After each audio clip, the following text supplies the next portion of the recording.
cakes, rec, midnight. Projeter mt la shia, previa, janela. Bom, galera, começando aqui mais um vídeo no canal, mais uma live. É, Estamos no último evento do dia, espero, né? Esse evento vai durar mais ou menos 2 horas de duração. E espero que vocês gostem. É, Já gravei o jogo de indies e jogo do Xbox. Os dois eventos saíram ontem.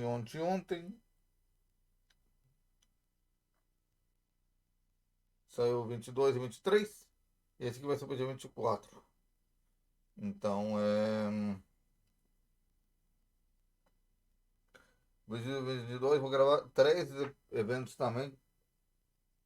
Então vai ser 25, 26 e 27.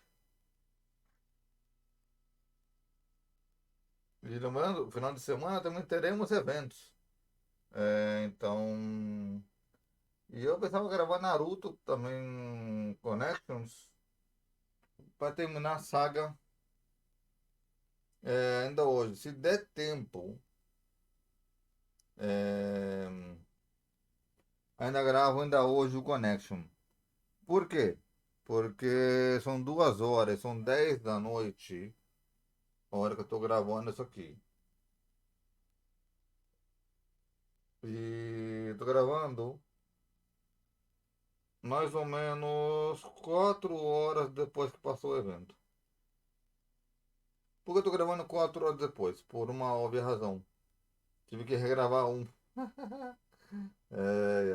O de ontem tive que gravar porque, de novo, porque foi cortado pela metade, então tive que gravar de novo. Ó, no primeiro evento tivemos amostras de vários jogos. Mostraram um jogo do Black Myth Wukong, que já foi lançado, mas é, mostraram também o Dragon Ball Spark Zero, e entre outros, no primeiro evento. O Donna Jones também foi, o Donna Jones. É, e no evento da Microsoft, que foi o seguinte, tivemos Puro Diablo por mais de 1 hora.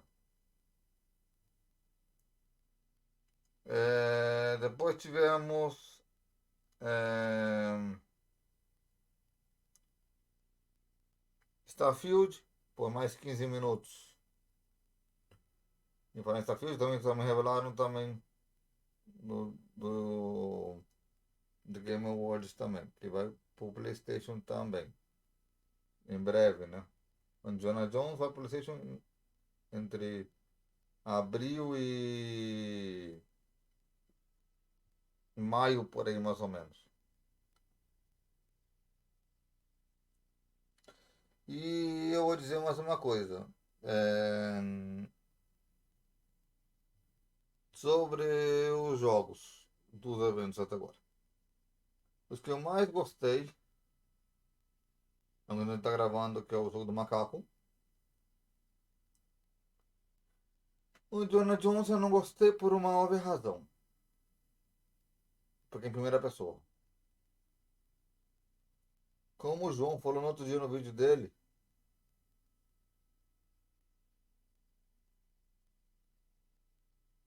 devia ser opcional. Como é no GTA V. Primeira pessoa é opcional.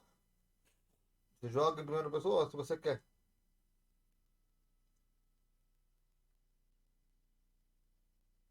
Não é obrigado a jogar em primeira pessoa todo o tempo.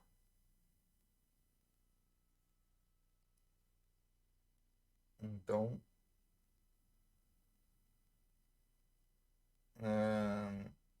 Eu quero saber de vocês. O que preferem mais? Primeira pessoa ou em terceira pessoa? Deixe nos comentários, que eu quero saber de vocês. Dragon Ball Sparking Zero terá a primeira pessoa em momentos específicos, em cutscenes, ok? No FC 24, no modo carreira treinador, tem essa opção. Mas também dá a opção de você ver no modo primeira pessoa, modo TV e por aí vai. Tem mais 4 modos de câmeras no modo UFC 24. Eu ainda não joguei esse modo. Não fiz nada, melhor dizendo. Mas sei das câmeras, porque eu vi vários criadores de conteúdo jogando esse modo. E... Então é opcional, primeira pessoa. E que mais tem que falar aqui? Depende da Microsoft.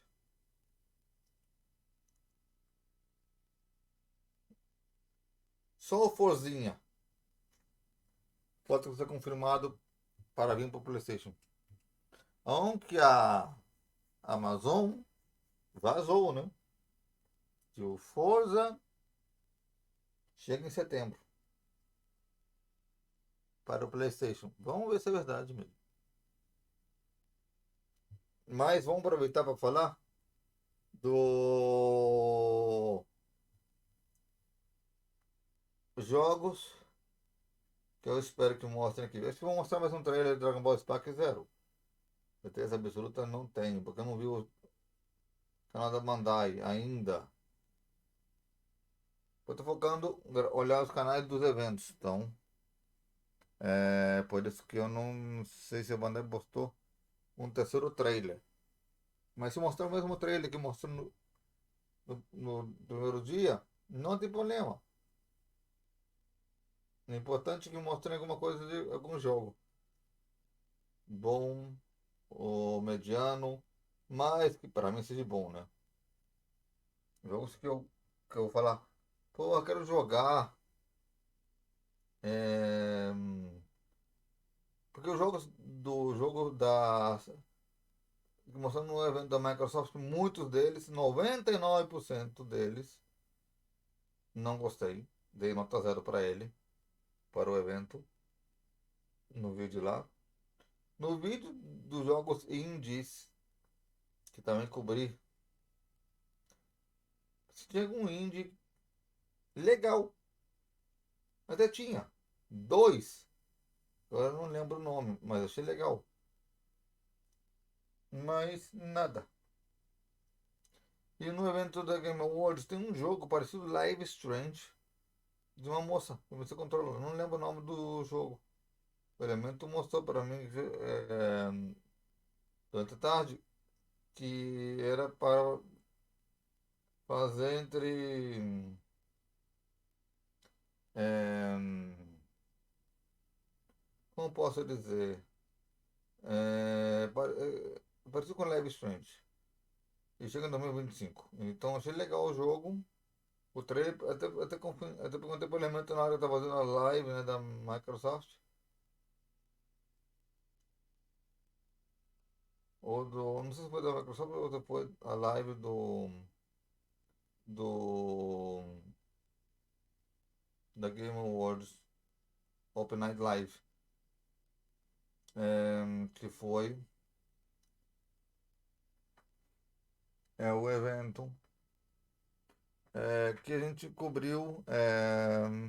Um dos 3 eventos que a gente cobriu antes desse aqui. Teve o jogo parecido com Live Strange. Eu achei muito legal e chegar no PlayStation, você pode dizer aqui no canal, com certeza, absoluta. Sobre o terceiro jogo, o evento de indie, Teve três jogos, dois jogos que me chamaram a atenção, mas não lembro o nome de um dos três porque chamou atenção pelo visual, né? Do mato, essas coisas. Mais nada. Alguns jogos que mostraram nesses três eventos vão mostrar aqui. Alguns deles. Por que alguns deles? E não todos. Porque é uma forma de economizar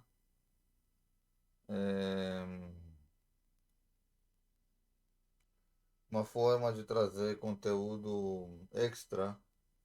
Mas é que vai ter jogo VR aqui? Vai. Porque todo ano tem. O Summer Game Fest, quando eles fazem cobertura do Summer Game Fest e também no The Game Awards, também eles trazem jogos VR nesse evento aqui, o Future Game Show.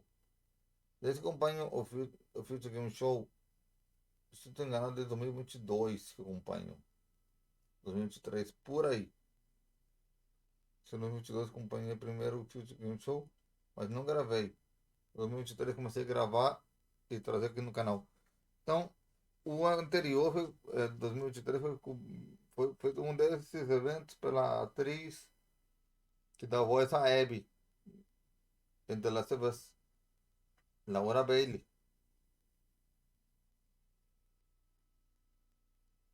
E achei muito legal. E também com, não estou enganado, com Troy Baker. Fizeram um desses eventos na pele de 2023, se não estou enganado. Ou 2024, eventos. Mas eu não tenho certeza em qual da lista está. Está em uma delas.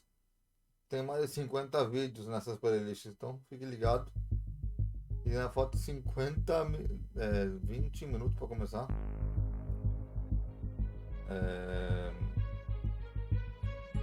Que eu quero ver aqui.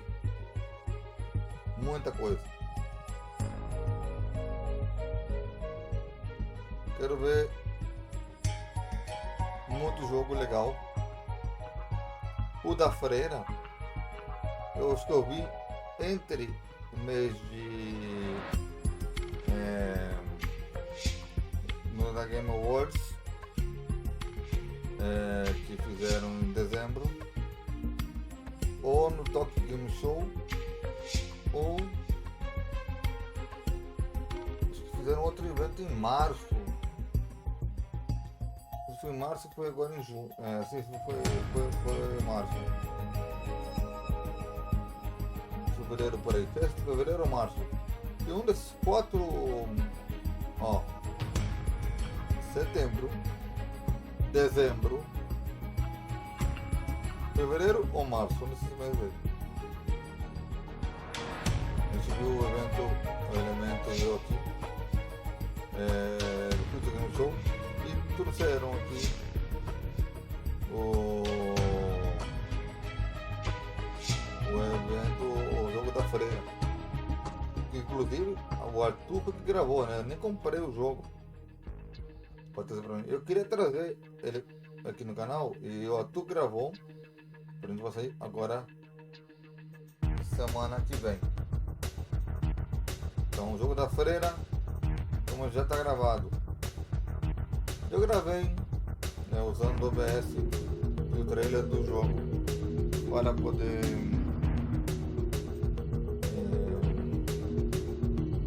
trazer para vocês mais coisas. Lembrando que evento nós temos durante a semana para poder trazer para vocês. Temos aqui, ó, o próximo evento que eu vou gravar. Certeza que eu vou estar trazendo aqui, vou estar trazendo para vocês o dia Day 2 e o Day 3 da Microsoft, do Xbox. São os dois eventos que eu vou trazer. O da Frontier é outro. Também eu sei que tem outras produtoras pequenas que eu trouxe aqui no canal, evento dela. A Awesome Games também vai trazer o evento dela também essa semana. Awesome Games, entre outras. A Capcom tem o evento do Monster Hunter. E eu vou trazer essa semana também o do Monster Hunter da Capcom.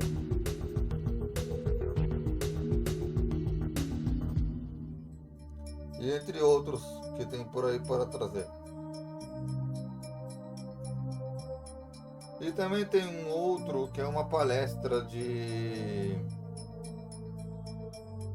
que vai sair amanhã no canal, que eu vou gravar.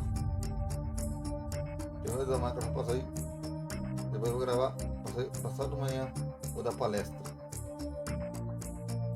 Então o da máquina só sai primeiro, acho que sábado ou domingo, coisa assim.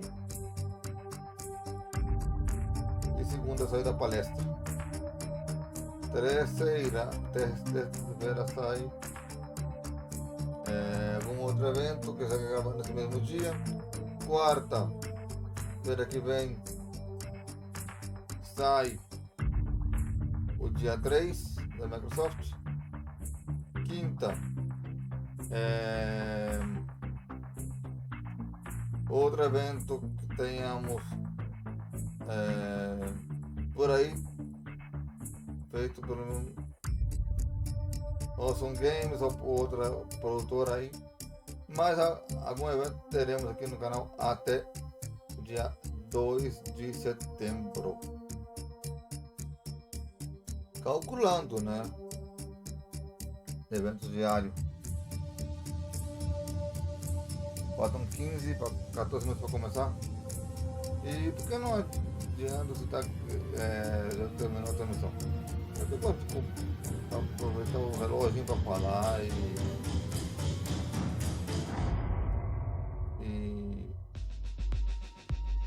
e falar um pouco sobre os planos do canal também, né? E como eu falei, eu estou pensando em trazer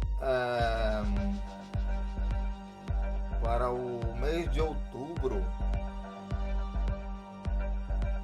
Mas olha só que jogos vão ter agora em setembro. Nossa, que bagunça tá o calendário aqui do canal. Vou falar de séries, hein?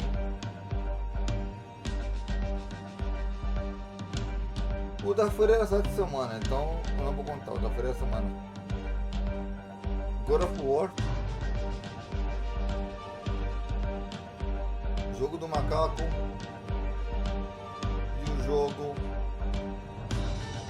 do Mortal Kombat, e provavelmente também eu traga o jogo do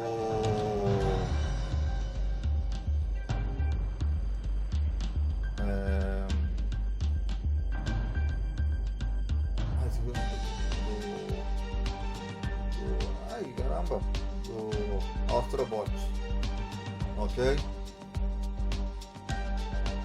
Tô pensando ainda, vou trazer o Astrobot, mas se eu não trazer o Astrobot até o final do ano,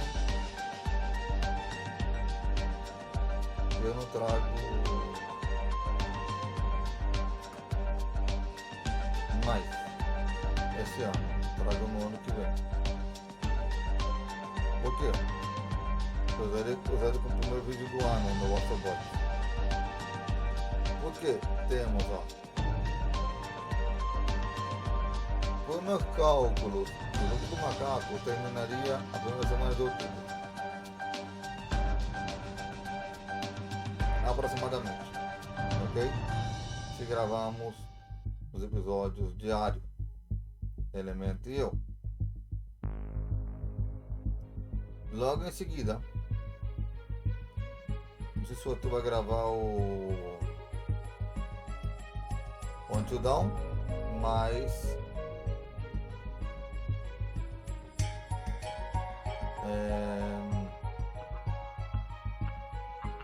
se ele gravar o Until Dawn, coloco também o Until Dawn começando em outubro. O Until Dawn vai ocupar 10 capítulos mais ou menos, aproximadamente. Então Até o dia 14 cobraria o Till Dawn. 8 a 10 episódios. Então, faria muito espaço. O Silent Hill, mais 10 episódios. Foi quase outubro inteiro só com esses 2 jogos. E ainda por cima, temos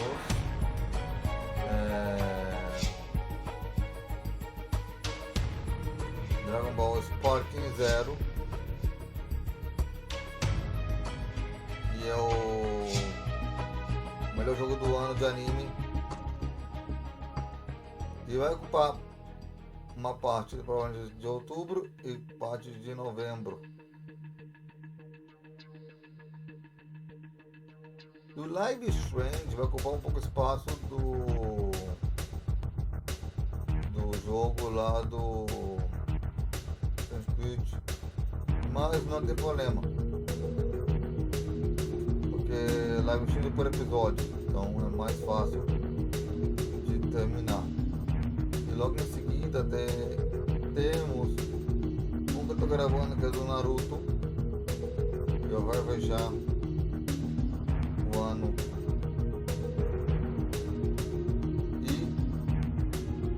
provavelmente o último episódio não saia no último dia do ano, não saia no terceiro ou quarto dia do ano novo. Por quê? Porque Naruto tem 16 episódios, então não sei como vai terminar, mas pelo menos estou organizando o nosso cronograma não só de eventos do canal, mas também de séries. Agora em setembro temos uma lista grande de eventos, mas aqui na Gamescom ainda falta vários eventos que vão ocupar uma parte de setembro. Ainda temos também PlayStation Showcase com o pessoal e o Tokyo Game Show. Do Game Show são mais de 7 a 8 eventos por dia. Então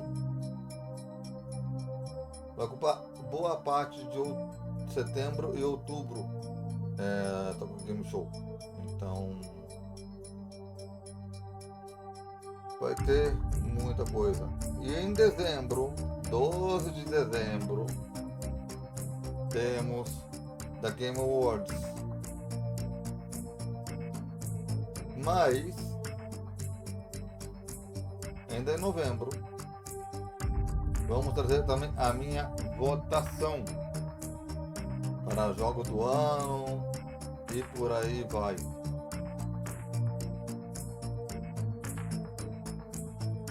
Então vamos trazer tudo isso aqui no canal em novembro.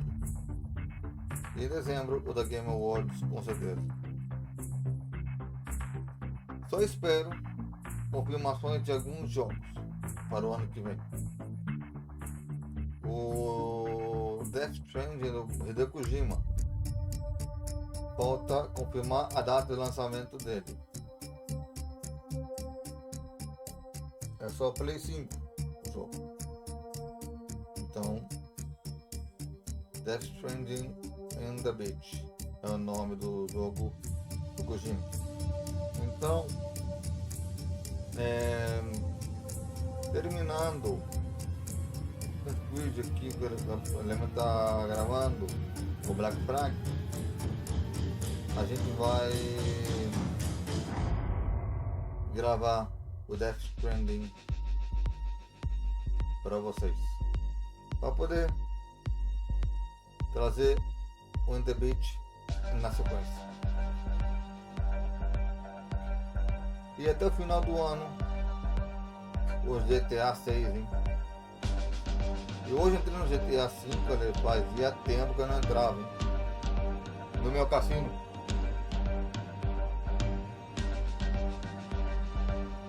Já vai fazer mais de 2 anos que eu não entro no meu cassino.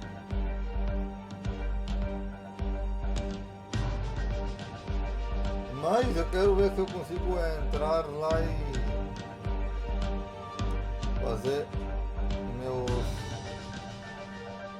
bilhões de dólares lá dentro do GTA V.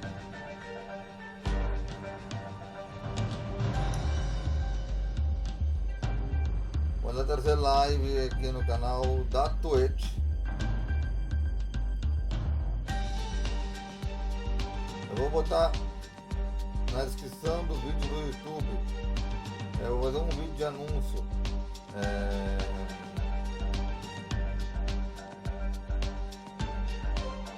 Eu vou botar a medida para sempre para vocês me adicionarem e poder fazer a missão do GTA, a missão diária do GTA, né?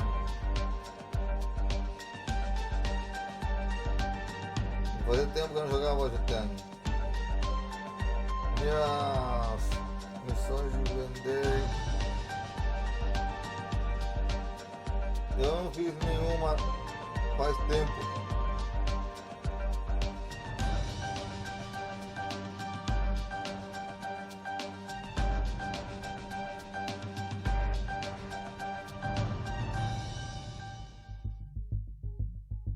Então, se vocês querem me ajudar, eu vou deixar minha PCN na descrição, só para vocês escreverem e vão poder encontrar aí como adicionar e vão formar mais um grupo bom de pessoas. Eu tenho o meu comando, mas não tem ninguém. Eu sou o único no meu comando.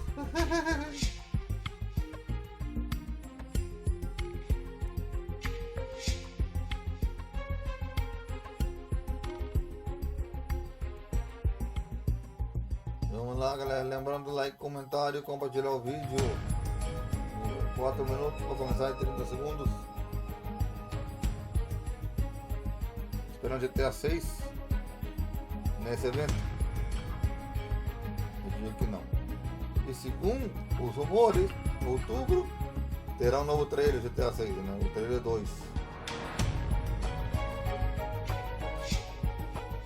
Mas eu tenho minhas dúvidas. Eu acho que vai ser, segundo a minha opinião, vai ser para dezembro o trailer mesmo. Vai completar um ano do trailer. Eles vão soltar o trailer 2, completando um ano. Eles querem bater recordes nos trailers de views e likes. E pelo que eu vi, o pessoal tá amando o GTA, o trailer. Acho que até dezembro ele bate mais um recorde esse trailer aí. Não só de views, de likes.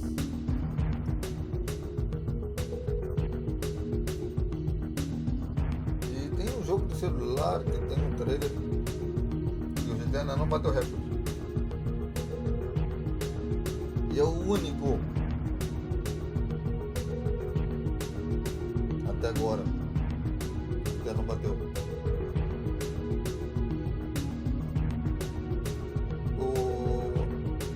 GTA V, o trailer de lançamento não bateu o recorde como bateu o anterior. Em breve eu estou trazendo os trailers de GTA V aqui no canal para vocês verem. Eu falei que em outubro eu vou trazer também uma lista, uma longa gameplay de várias horas em live.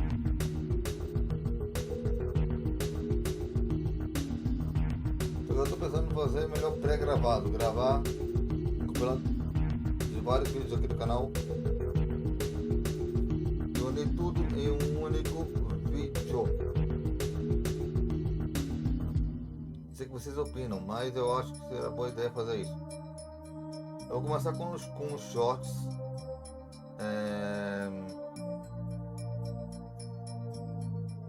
Que é o vídeo mais rápido de fazer.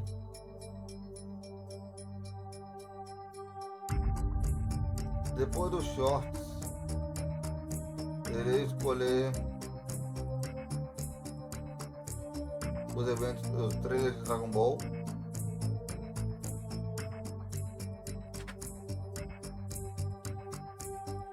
E os trailers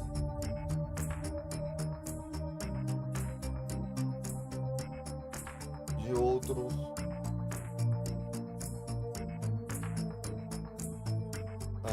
coisas que eu tenho no canal aqui em playlist. Eu vou tentar trazer o máximo de gravação que puder no único dia. 50 segundos. Depois eu vou trazer também uma das vezes. Vou trazer a Alan Wake 1, Alan Wake 2, Odyssey,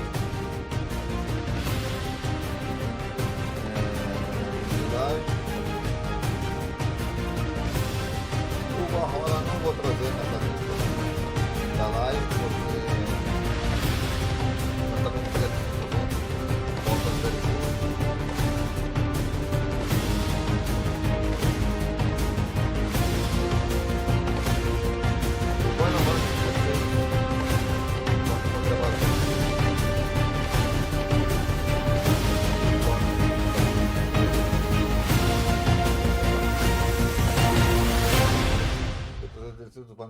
Vamos lá que tá começando o evento. Até cansei, falei demais, hein?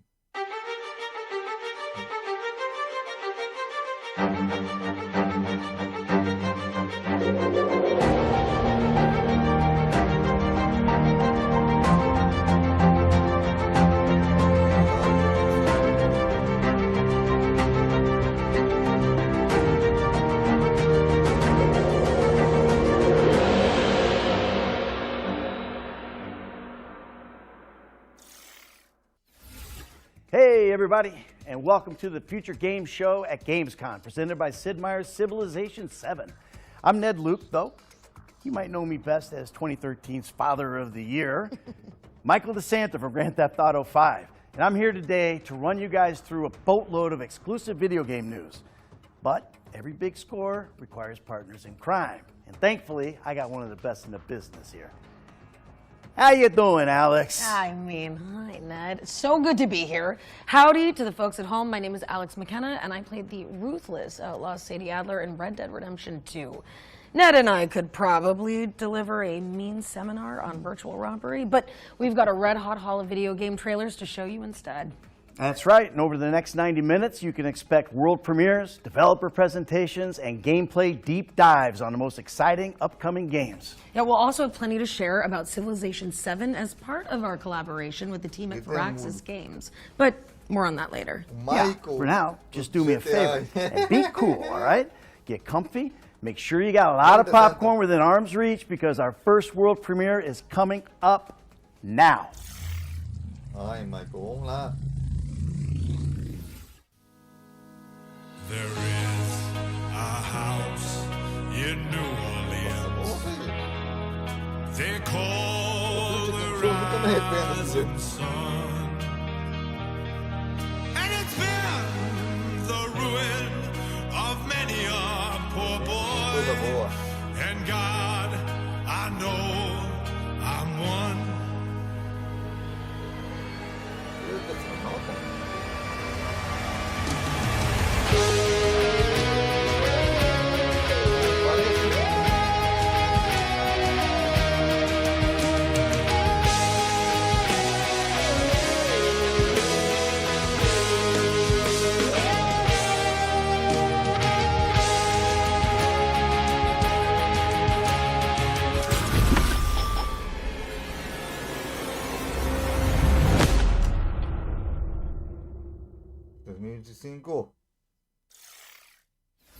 Well, how about that for an opener? Mars Attracts is a park builder based in the Mars Attacks universe, and it's coming in 2025, so make sure it's on your wish lists. Next up, we've got brand new gameplay from Spine, the Gun Fu action epic. Check out this trailer, soundtrack by John Wick composer Le Castlevania. Tensor, an autocratic AI controlling our city. It took over the government and let the gangs tear the place apart. They've taken my brother. It's time to fight. Redline, I got your back. Always.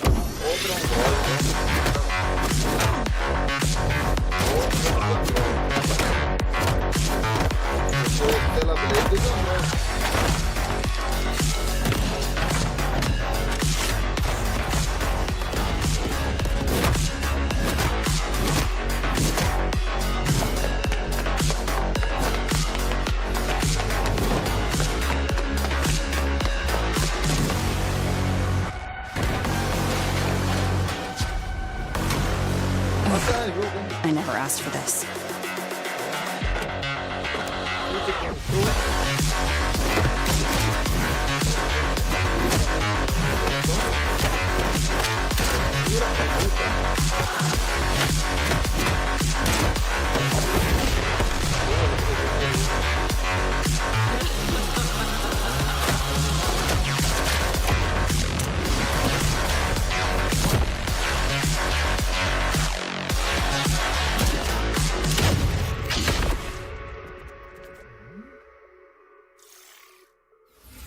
Spine is coming to PC and consoles, so get it on your wish lists. And keep in mind that you can find all of the games featured in today's show on our official Steam page. I mean, just type Future Game Show into your search engine and click on our Steam page. Okay, well, this next game is a mixed media shooter where players embark on an expedition to Atlantis. Let's check out The Explorator.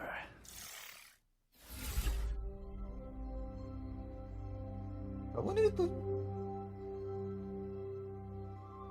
Me lembrou a casa do Michael, GTA.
The Explorator is coming soon, but there's a demo on Steam right now if you want to check it out.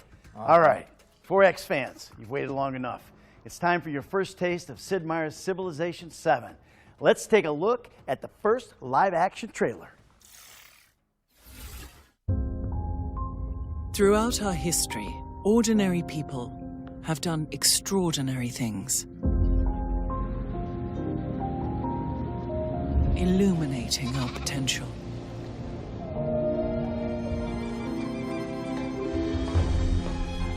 They inspired movements,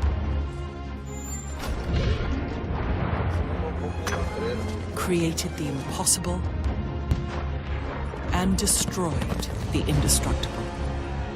Ordinary people chose to change the world, chose to dream, to build, to hope,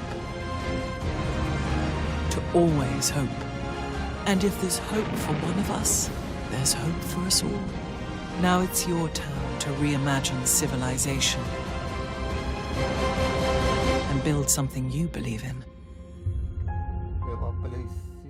No consigo ver. You may have heard a familiar voice in that trailer, and that's because Gwendolyn Christie will star as the narrator in Civilization 7. Now, let's pass it over to the development team for even more exciting news about the game. All right.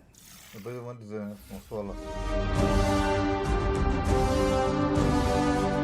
Civilization 7 has been a lift. We've been doing things that were much more challenging than we've ever had in the past. Ed came into this game, Ed Beach, the lead designer, with the intention of changing the way that we go about making a Civ game.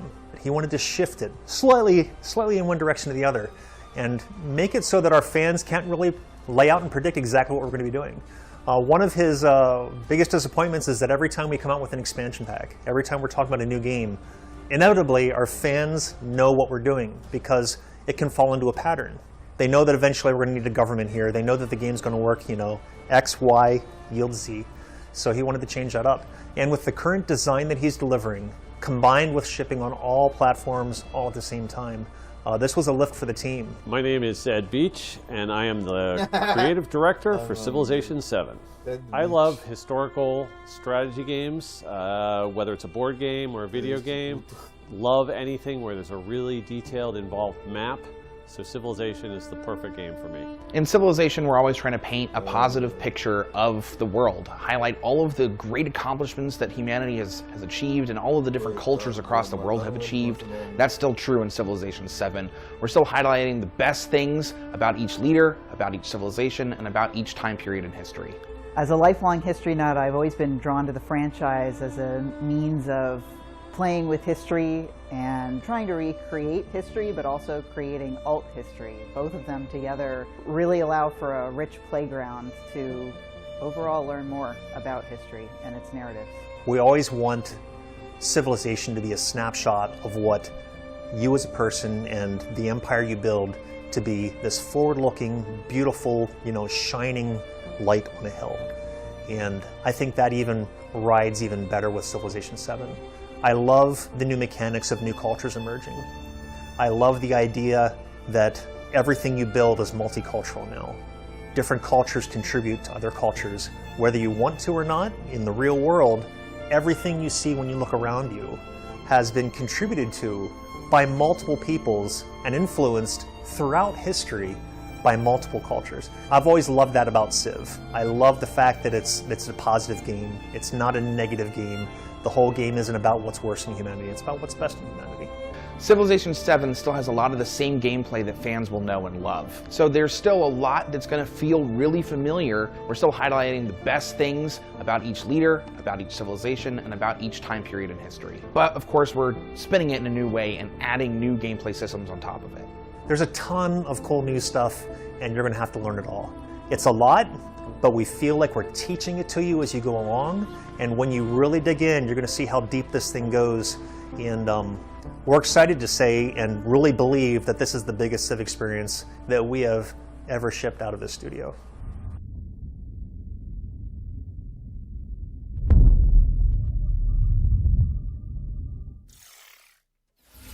Sid Meier's Civilization 7 is coming to PC, consoles, and Switch on February 11th, 2025.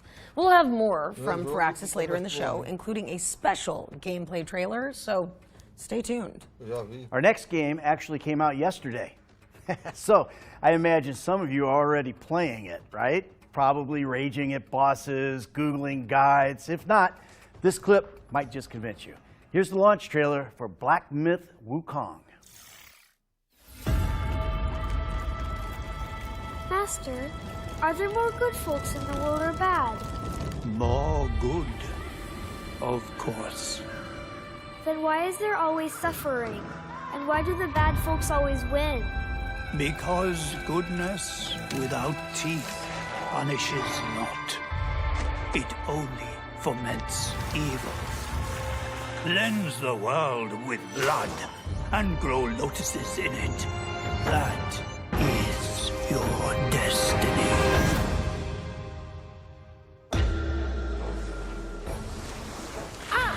the keeper of the New West.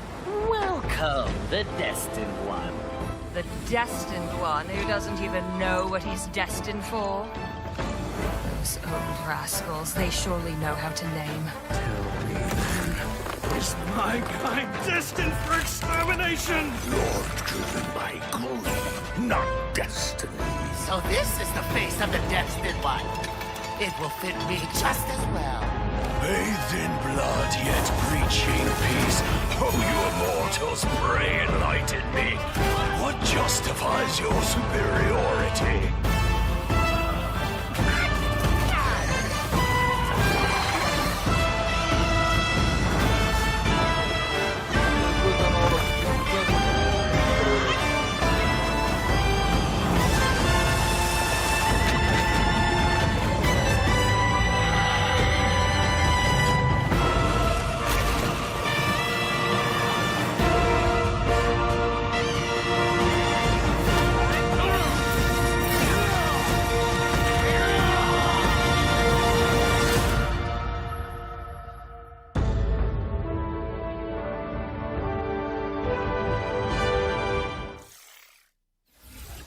Confront Destiny and Black Myth Wukong, which is out now on PlayStation, Xbox, and PC.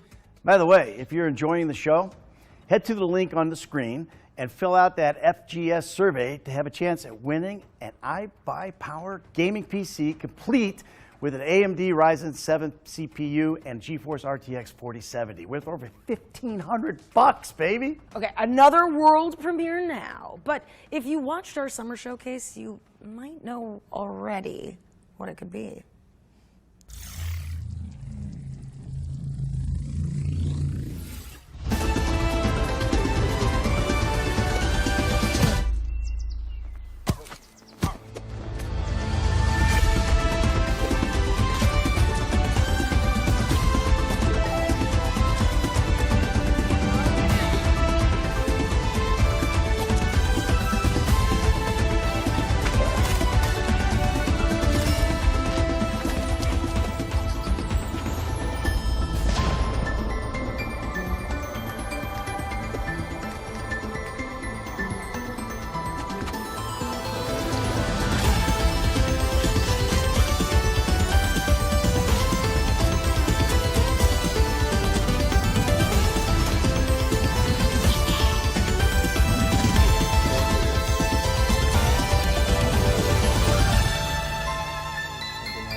Well, that was your first look at Croak, an indie platformer from developers who worked on Cuphead and Rick and Morty.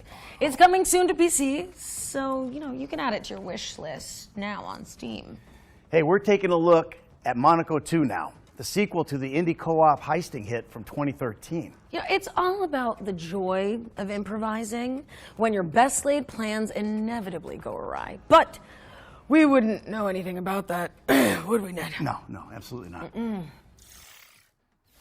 I am a man who wants it all. Money, power, respect. But do you know what I want most of all? I want Monaco. Right, let's go over the plan one last time. Today's heist, like every heist, is another step toward the prize so long denied me. Cosmo will distract the guards with her darling pooch. And Cicero will make sure they nap after playtime. Find Johnny the time he needs to shut down the machine. If the plan goes awry, no matter, Una will keep it on track.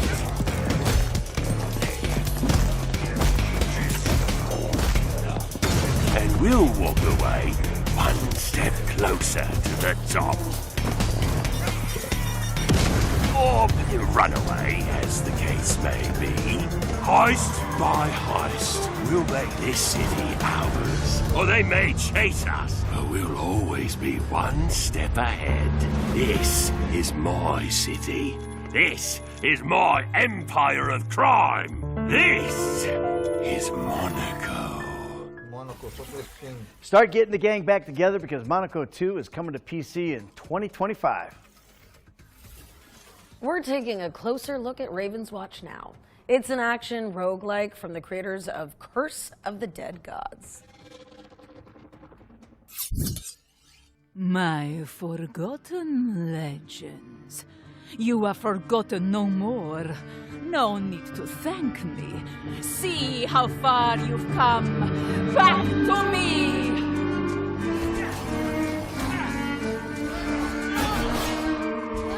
Here it comes! To me, Raven's Watch. We've monsters to expand.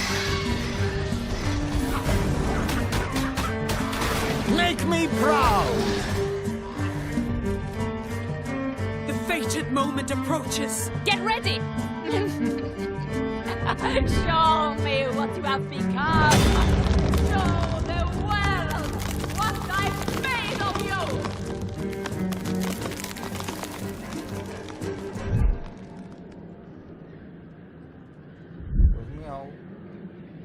Consolas, PS4, PS5.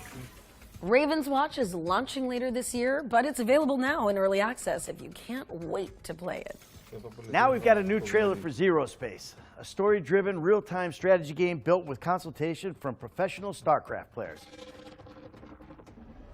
We were not the first out here, and we will not be the last. We will do everything in our power to protect humankind. Standing with the Keeper Council, we evolve our strategies to stave off the never-ending threats. Yet sacrifices must be made. Our enemies and allies alike watch with hungry eyes, ready to betray and undermine. And still, we must move forward together.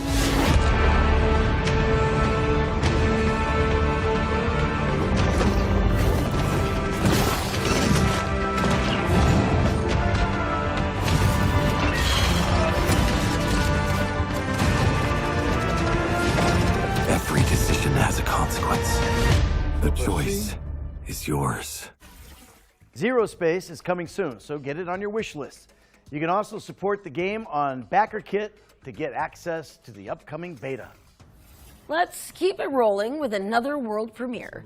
This one's an atmospheric puzzle adventure game set in the northern latitudes. Me dá medo, hein? Que puzzle.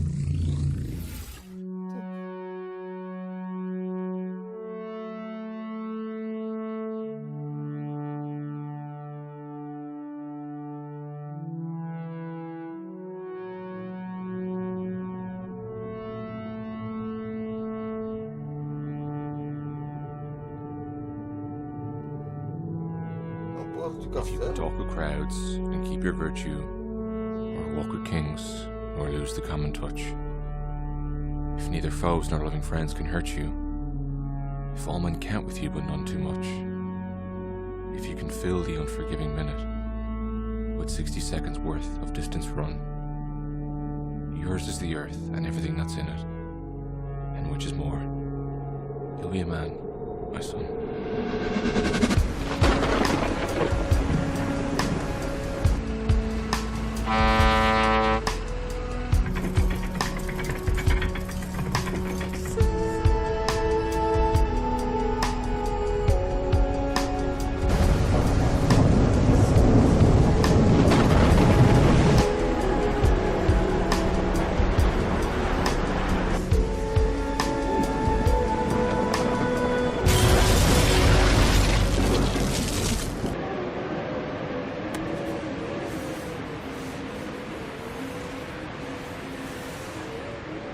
I will find you.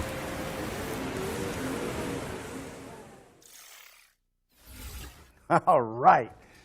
Will Follow the Light is coming to PC, Xbox, and PlayStation in 2025. Alex, next. Well, I think it's about time that we bust open the ones to watch yearbook, don't you, Ned? First up is Greedfall 2, The Dying World, which promises an even deeper RPG experience than its predecessor, if you can believe that. Let's find out more. E o jogo se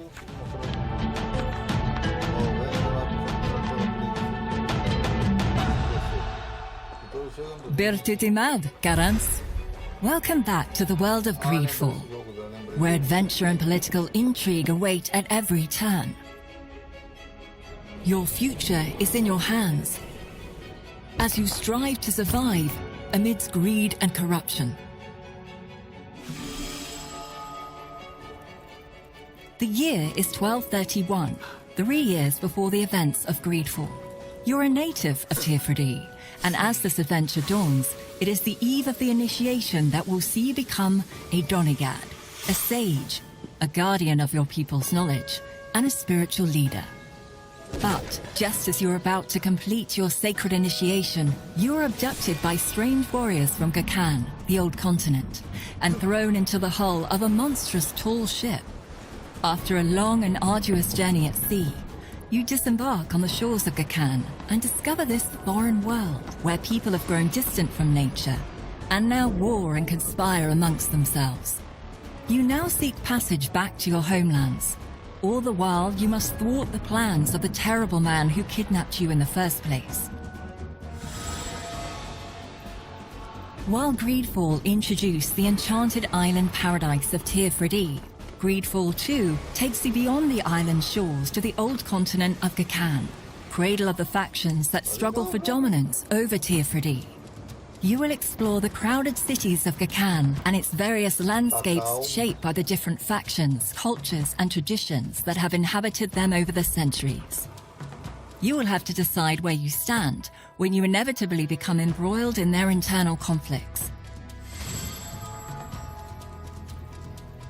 But you will not be alone in your quest. You will quickly meet unique and memorable companions on your journey who may join your group. Discover their stories and make them a part of your group as you explore new realms together.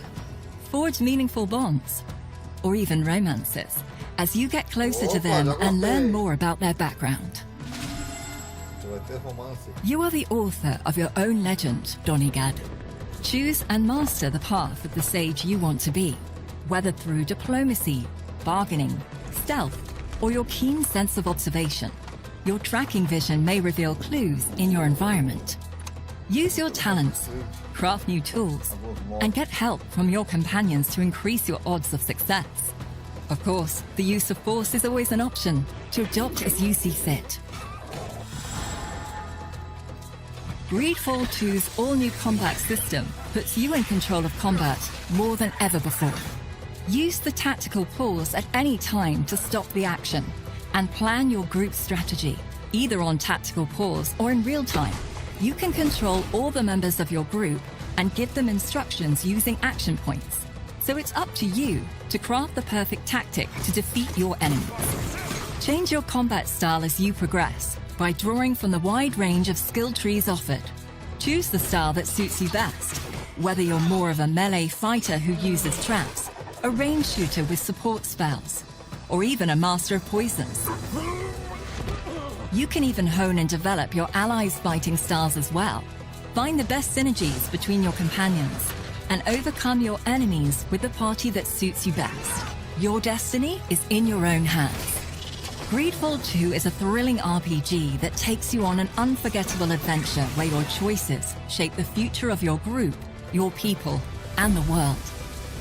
The story is yours to write, Donegad.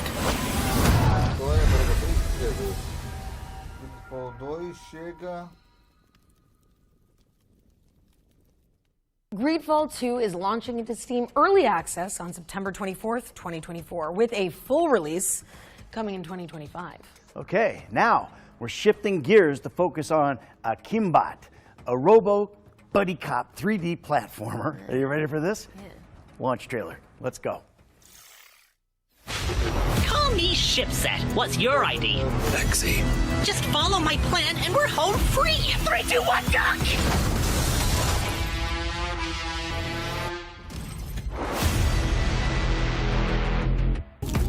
Evilware fled to a planet. He's been building his awful army and plotting to acquire the artifact. Bad guy's hiding in a volcano. Oh, why can't it ever be a regular beach? Enough talk. Let's do business.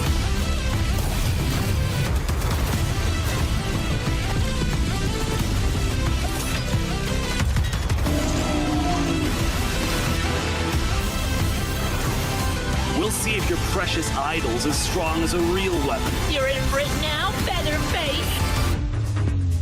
Ship set, evil wears on the warpath.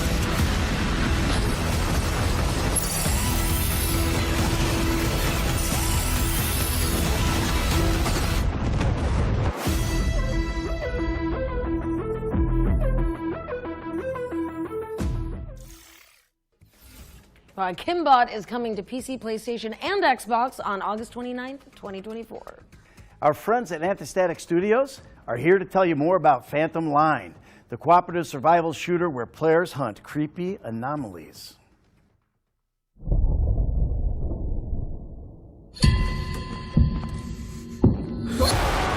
Hi, it's Chris from Antistatic Studios here. I'm excited to give you an in-depth look into our upcoming game, Phantom Line. Let's dive in. Phantom Line was born out of a love for horror, tactical shooters, survival games, and immersive sims. We felt that there was no game out there that would quench our thirst for such a blend, so we decided to set out on a mission and create a unique blend like that ourselves. We were fans of all things psychological horror, creepypastas, liminal spaces, urban legends, cosmic and analog horror, we got it all. In our world, the paranormal creatures and events are called the anomalies. They leak to our dimension through rifts in space and time, causing all sorts of issues for the humanity. Inspired by their incredible imagination, we started working with some of the best SCP creators out there. They already started contributing a ton to the world and depth of the lore. We played hours and hours of multiplayer survival games and we loved the exploration challenges, but grew tired of starving to death every few minutes. We want the core of the experience to be the preparation for the journey, not the desperate search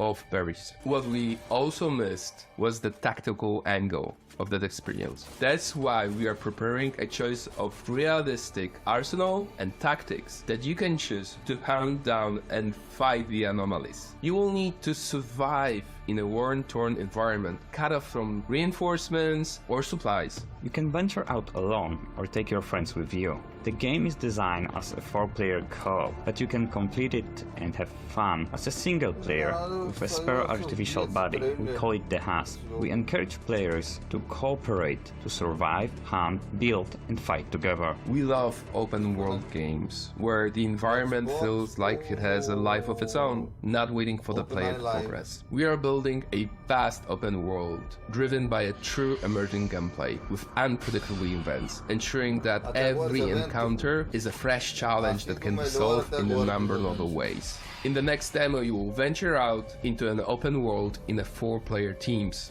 So join our Discord to stay up to date and be among the first to play it. Thanks for watching. Enjoy the rest of the show.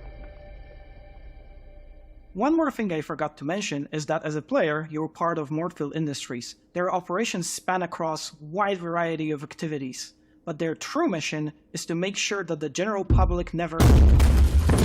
Get down! Ready to set up!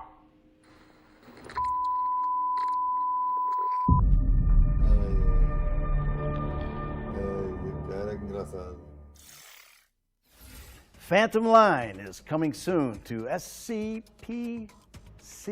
Oh, I see what you did there. Do you? Yeah.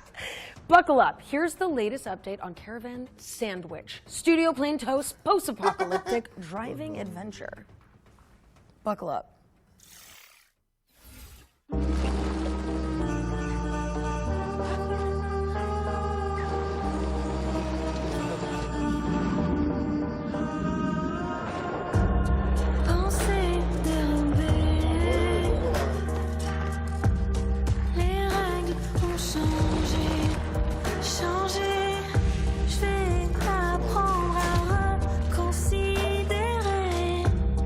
Découvrir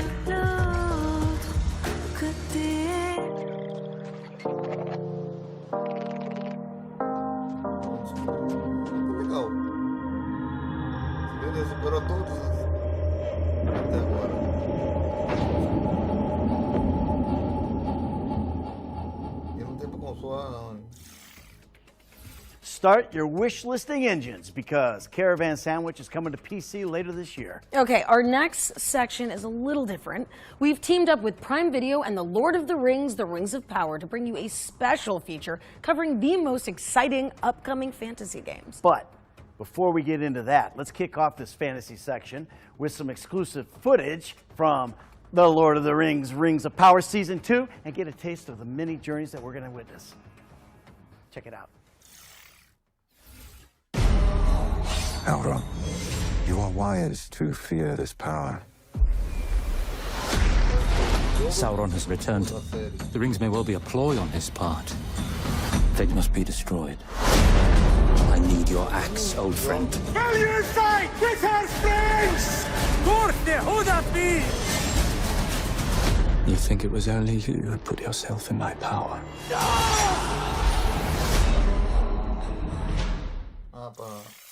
Amazon Prime.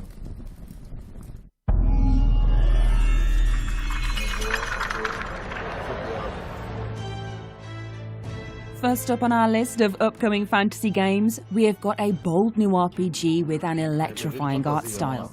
Metaphor ReFantazio embroils players in an intrepid tournament for the throne that involves cursed princes, fairy familiars, forbidden magic, and faraway dungeons.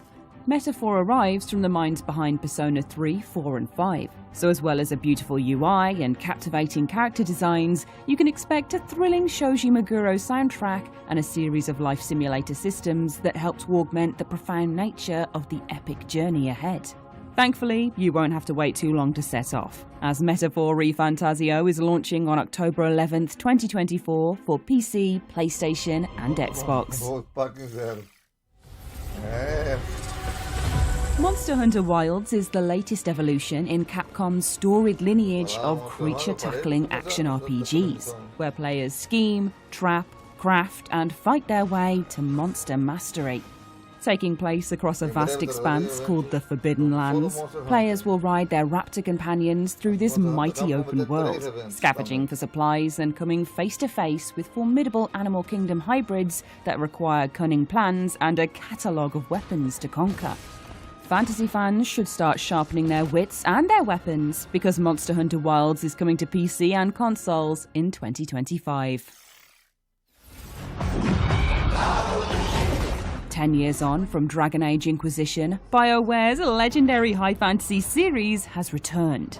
In Dragon Age The Veilguard, players step into the shoes of Rook, a customizable protagonist who must investigate perilous landscapes to rally a ragtag crew against enormous beasts and egg-headed elven gods hell-bent on tearing down the veil between worlds.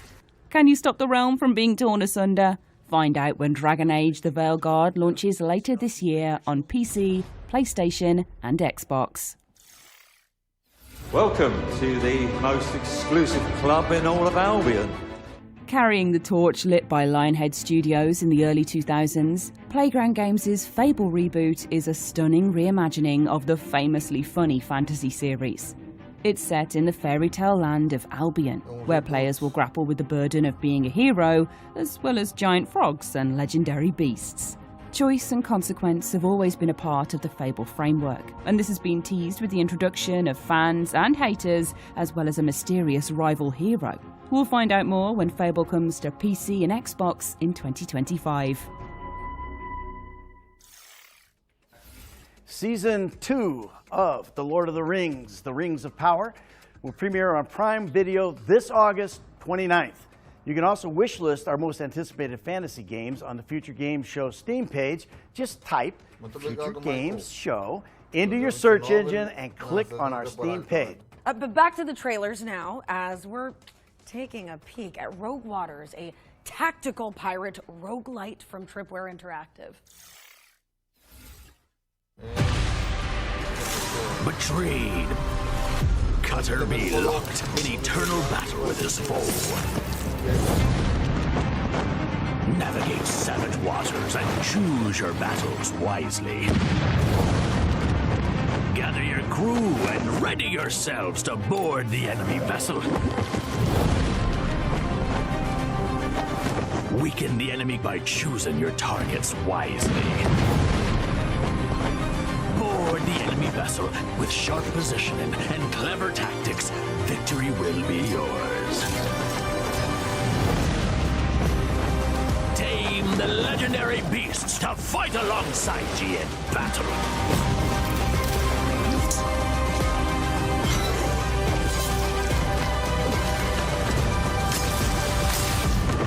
Are ye ready to settle the score? Arr, consider me timbers shivered. Rogue Waters coming to PC on September 30th. Arr. Well, Ned and I are taking a small break from our hosting duties now as we're about to air a series of back-to-back trailers. It's classic Blitz play. We've got dwarfs, demons, and dice rolls to come, so there's a little sum for everyone. Let's kick it off with Dwarven Realms, a new ARPG launching in September.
Me confundi.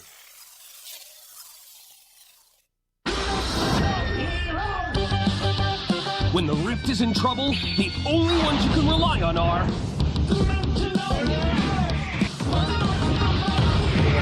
Dimensionals is the hottest new roguelike RPG. Put together incredible teams of unique heroes. Like Short, he's a bit of a dummy, but he loves blasting specters. Or the mysterious Shade Strike, the smooth-tongued gambler from the Shadow Dimension. Assemble your favorite heroes, strategize to make insane combos, but watch out, because Ragnarok's world-crushing bosses are no joke.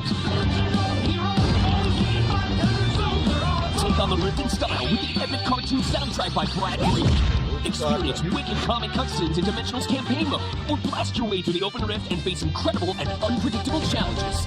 Encounter a huge cast of characters like the Rogue Rifters, here to help you take down the bad guys. Or are they?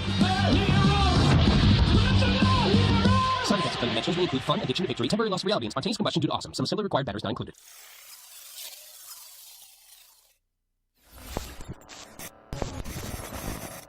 Eu jogo de VR, eu vou no banheiro. O VR não me chama atenção.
My darling daughter.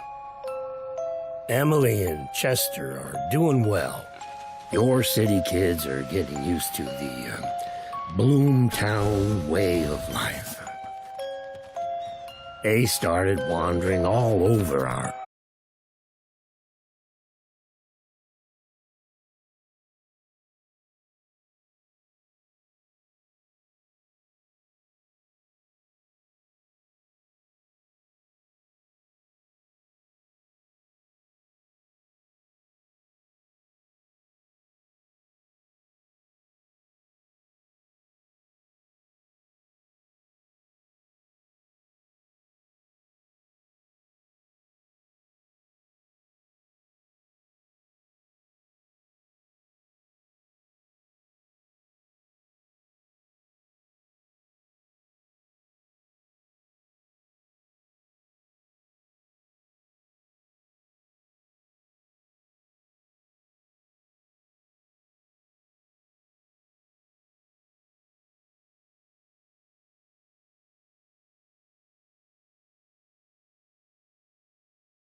behind the scenes, but essentially you are a rebel trying to save mankind, and things get progressively worse. Kind of like a firefight in a tornado. It gets worse and worse, not better and better. Exoborn is a tactical open world extraction shooter set in a very dynamic world with forces of nature that constantly affect the way you play the game. You might be looking to grab some loot in a certain area, but oh no, suddenly there's a massive tornado ripping through there and you're getting ambushed at the same time. So it's that change, that dynamic change, that we think is really exciting and fresh. So when players go in, session to session, minute to minute, and even second to second, they're having to constantly change their decision making. What do I do? How do I go after my objectives? What do I want to do now? In Exoborn, you are what you carry. So if you want to do a lot of damage, you need a big gun. If you want that gun to behave in a different way, you need attachments, you need to modify that gun. And it's the same way for the Exorig. If you want that Exorig to have different abilities, you need to find or buy different abilities and equip it. However, if you die, you lose it all, which means that it's very high stakes when you're out in a session, and you need to extract to be able to keep everything you have collected to the next session. I think people who've already sampled extraction shooters and enjoy them, there's going to be lots for them to enjoy and get in on. People who've played PvP shooters of different ilks, the more traditional ones, they're also going to have an exciting time within the world. We've had a mantra since many years back, since previous employments, which is always playable. Basically get the game up and running quickly, at least for us it's always been in multiplayer, so you can have people come in, evaluate it, and then you build based on user feedback. The natural evolution for us from that was something we call community first, which is we always develop the game with the community in mind. And we've begun to do these closed tests where we play with not just tens or hundreds of players, but thousands of players, and we get their feedback. And we get to see how in line our thinking is with the people that we want to ultimately play our game. We listen, we look at the data, and we get a very solid understanding so we can progress and make additional content, additional features. You can wishlist Exoborn on Steam, join our Discord, or go to the website and sign up for the playtest. Exoborn is coming soon to PC and consoles, so wishlist it now. You can also sign up on the official website for future playtests. All right, it's time for another world premiere. This one's kind of like Fall Guys, except with flightless birds. Opa. Vamos ver.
You heard it here first. Fast Penguin coming to PC and consoles in September 2024. Next, we've got a cooperative survival game from the team that brought you Surgeon Simulator. Here's your first look at gameplay from Lost Skies. Lost Skies. Surgeon Simulator. Totalmente simulator.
Lost Skies is soaring onto PC soon, so look out for it. Okay, our spotlight montage is up next, where we're gonna hone in on a set of 6 games launching in the near future.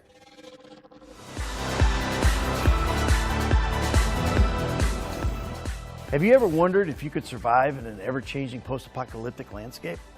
Well, wonder no longer. With the brutal survival simulator Endzone 2. Build settlements and balance resources as you face off against an unforgiving world. Endzone 2 is launching on August 26th, but it's available in early access on Steam right now. Take a trip back to the 1980s with Tormenture, a dark horror adventure starring a cursed retro cartridge that is affecting the world around you. Solve puzzles as you steel yourself to a variety of eerie disturbances, and watch out for the surreal enemies that skulk in your shadowy surroundings. Tormenture is coming soon to PC, but you can check out a demo on the game's official Steam page. A third-person roguelite with a delightfully gory twist, Swap Meet allows players to augment themselves with the discombobulated viscera of their enemies. Inspired by games like Hades and Returnal, you'll play as an upgradable galactic meat scientist, always on the lookout for powerful leftovers. Swap Meet is coming soon to PC, but the first 1,000 players to sign up at go.playswapmeet.com/FGS will get guaranteed access to the next playtest. Sea Power, Naval Combat in the Missile Age, is a Cold War conflict simulator from the lead designer of Cold Waters. You'll take part in tense battles for naval and air supremacy, using realistically modeled vehicles and weapons. Players can enjoy a dynamic campaign with multiple theaters, where they must use their wits to respect the rules of engagement in historical and fictional combat scenarios. Sea Power is coming soon to PC, and you can wishlist it now on Steam. Harness the fury of the elements in Stormforge, a mod-friendly survival crafting adventure set in a procedurally generated magical world. Alone or with up to 8 players in co-op, you'll pilfer dangerous storms for resources and use the treasure to craft epic structures and topple deadly bosses. What secrets will you uncover as you conquer this mysterious landscape? Find out when Stormforge launches on PC in 2025. Discover scintillating synergies in Dark Sky, a tactical deck builder with an emphasis on narrative. Players will explore the hostile surface of an alien planet, crafting cards and exploiting weaknesses as a band of heroes hell-bent on saving their homeworlds. Dark Sky is coming soon to PC. We're back on stage, and we've got another special section for those of you who can't resist the allure of one more turn.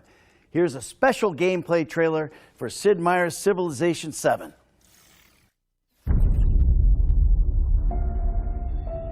Já mostraram no principal, né?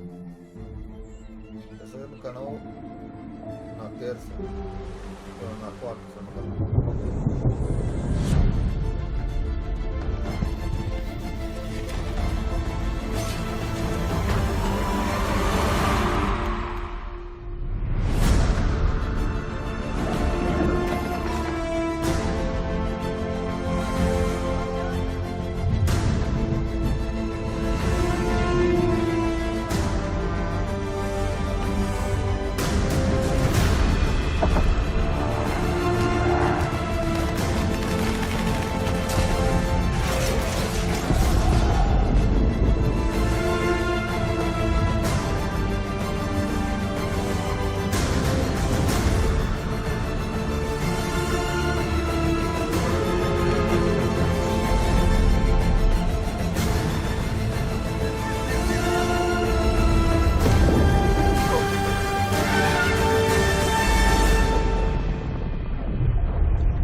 Consolas e PC.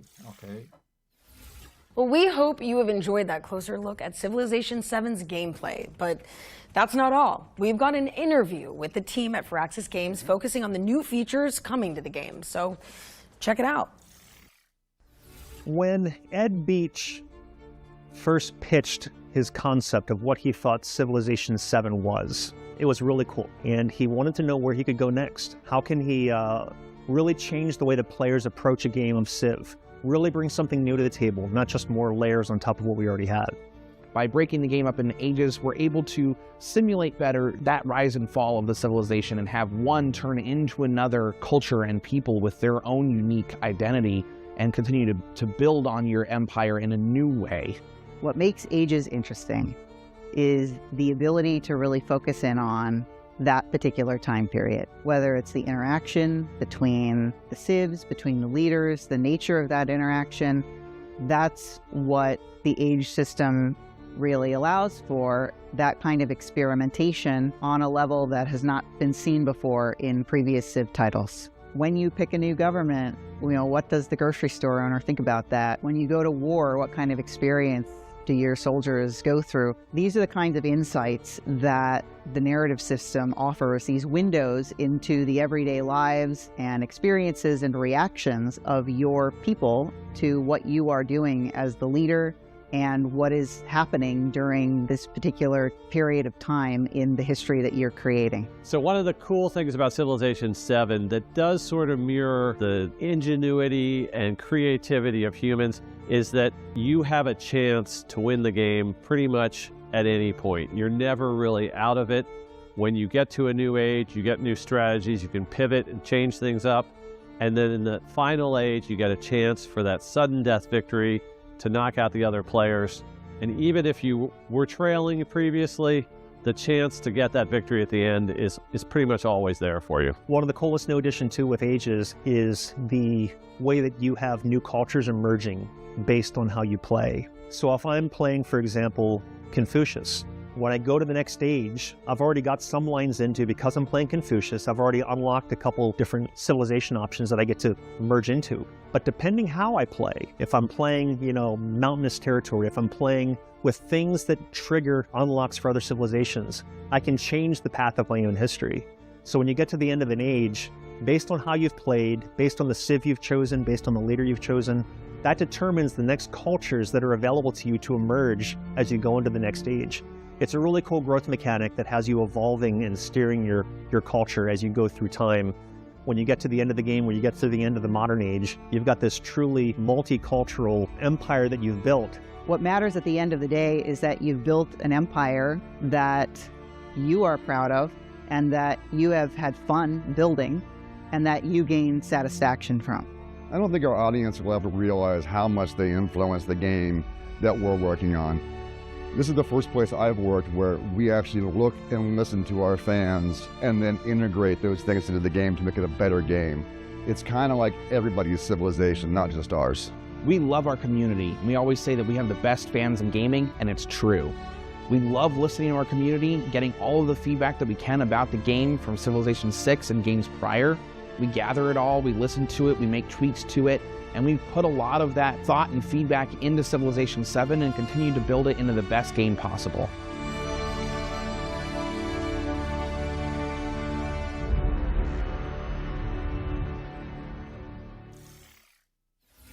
Build an empire that stands the test of time in Sid Meier's Civilization 7, which is coming to PC, consoles, and Switch on February 11th, 2025. We've got another world premiere coming up next for an action platformer with a shape-shifting protagonist. Let's check it out.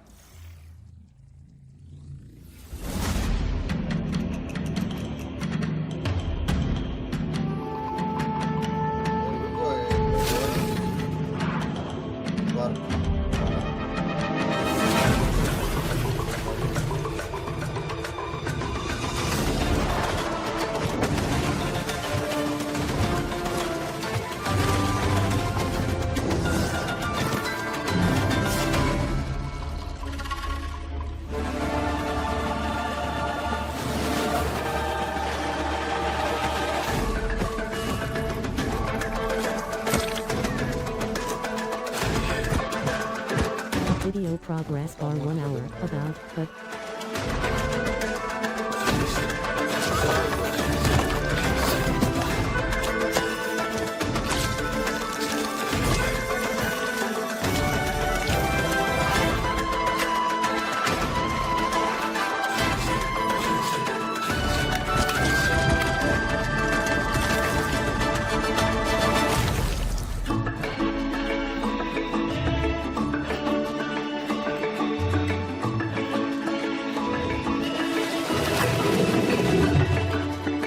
tem mais um PC Game Show também que esqueci de falar. Maui the Shapeshifter is coming soon to PC. You're welcome. And now, let's push things forward, okay? Because we've got another Ones to Watch deep dive for you now. And this one's all about the end of the world, isn't it? Yeah, while I recover from Ned's British accent, here's Rebellion Games to tell you more about Atomfall. I thought my British was great. All right, yeah.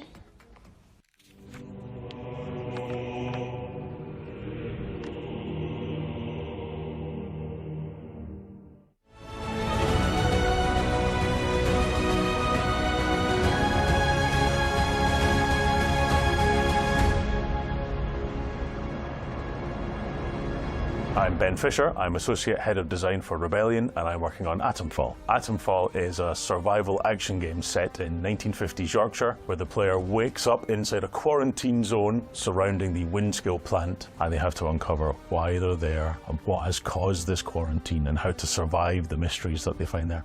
With Atomfall, we wanted to try something new, and that involved bringing in lots of different reference points. One of the games that has influenced Atomfall is obviously, you can see some parts of something like Fallout in there, but also other games in that similar genre like Metro, even a bit of BioShock. When you start the game, you wake up in a bunker inside this nuclear quarantine zone. You don't know who you are, you don't know how you connect to this larger story. The major motivator for the player through the story is finding out how they relate to this disaster, what this disaster is, how they can escape. We don't tell you what your backstory is, but we plant clues through the game about what it might be.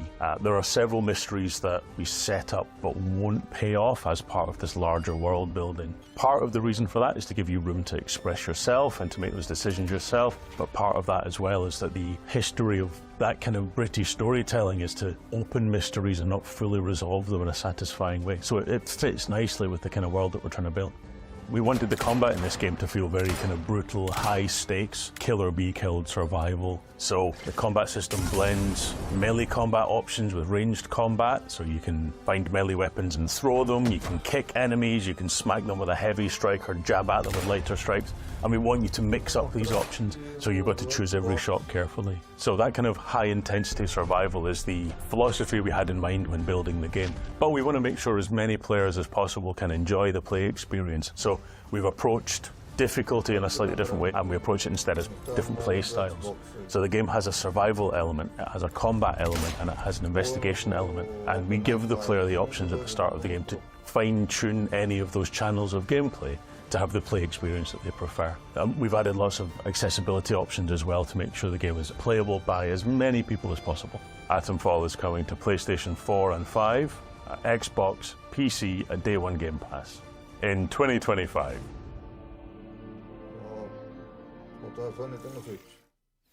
Core blimey!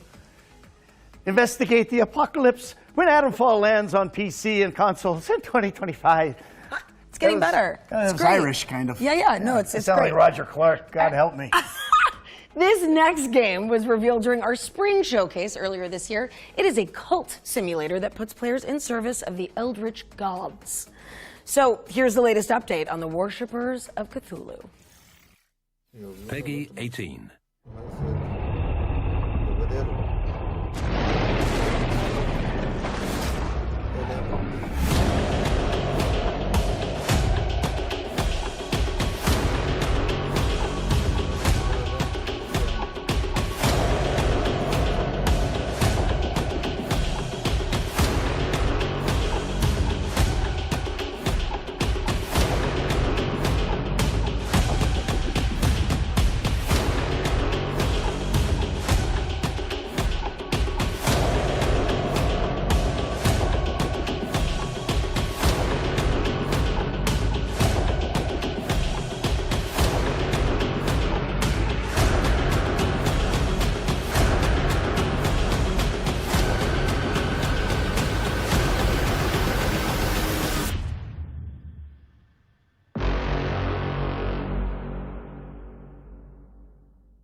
Breaking news. Worshippers of Cthulhu is coming to PC and consoles on October 21st, 2024. All right.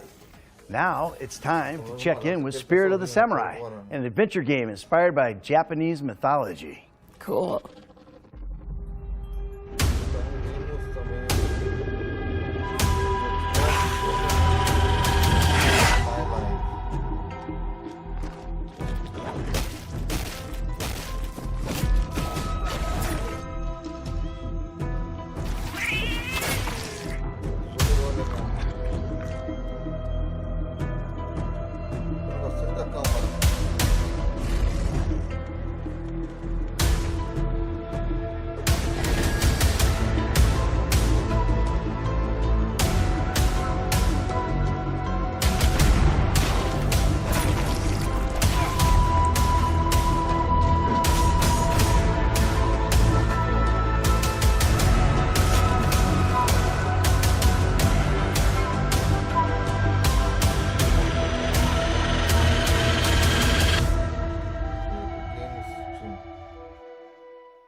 Spirit of the Samurai is coming to PC in autumn 2024. Now we've got an update on Starship Troopers Extermination.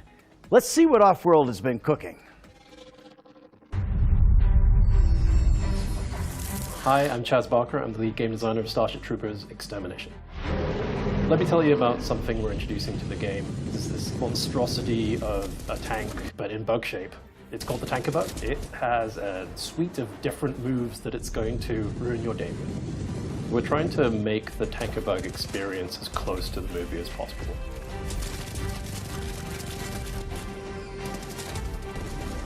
Do as much damage as possible before he probably gets mad at you. I'm Tamiris Barat, aka Tammy. I'm the lead environment artist on Starship Troopers Extermination. Boreas. This is an icy planet that has been infected by a bug meteor. The bugs have had time to mutate and evolve within that frosty environment. That's where our players are going to be able to encounter the Frost Drone and the Frost Warrior. So we're very excited to introduce this new biome to you guys, and we really hope that you guys enjoy it. I'm Peter Maurice, Project Lead for Starship Troopers Extermination. Our goal for single player is to introduce a new way to progress your character and prepare you for 16-player multiplayer. A really cool aspect that we wanted was bringing General Rico in. He's now in charge of a special operations group. He's forming the best of the best from all military branches, and he's invited you to come and try out for a special operations group.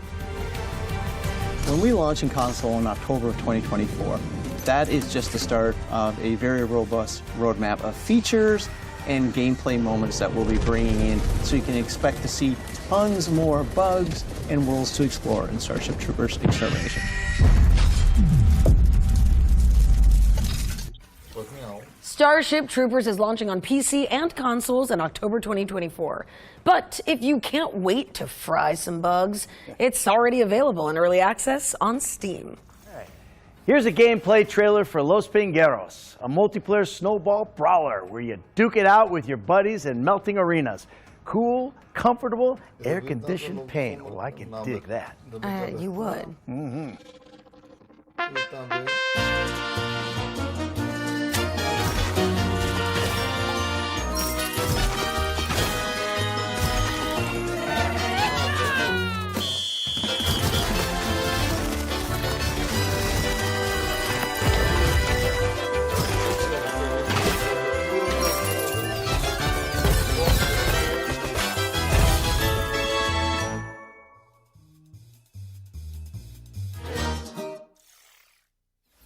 Los Pingueros is coming soon for PC and Nintendo Switch.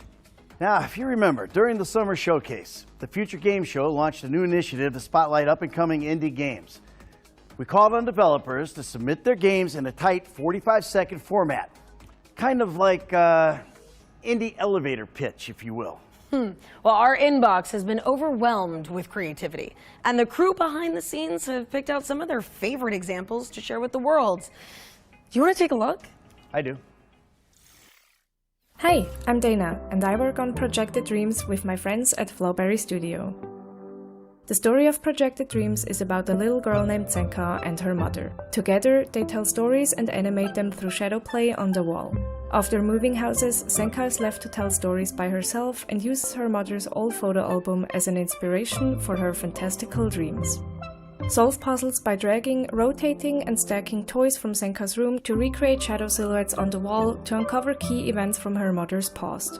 Projected Dreams echoes the comforting feeling of playing in your bedroom during warm summer nights and slowly unfolding the stories of the people closest to you. The game will release early next year on PC and Mac, so be sure to wishlist Projected Dreams on Steam.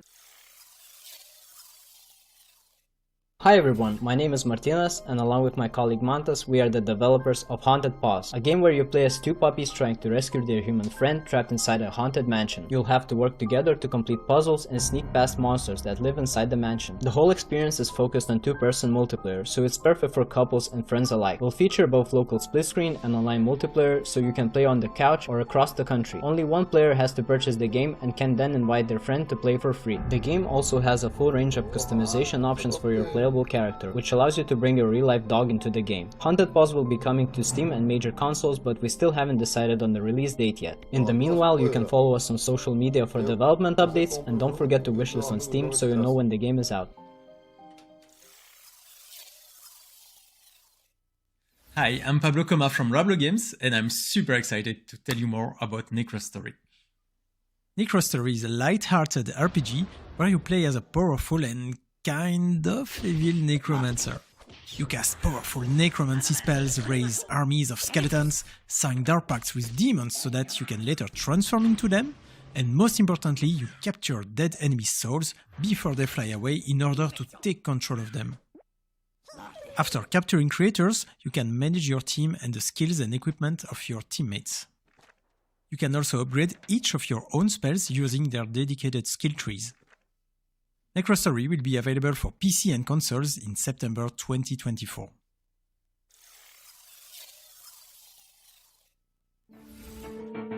Hi, I'm Alex and I'm a solo dev working on a multiplayer action RPG called Sword Eye. Sword Eye is an extraction looter that combines the fast-paced directional combat you'd find in games like Mordhau or Chivalry with massive multiplayer dungeon crawls. Enter the dungeon alone or with friends, battle your way through monsters, bosses, and other players, and escape with your loot alive. I'm building the game I've always wanted to play, and I can't wait to share it with you all. So visit the Steam page to wishlist the game and sign up for the next free playtest.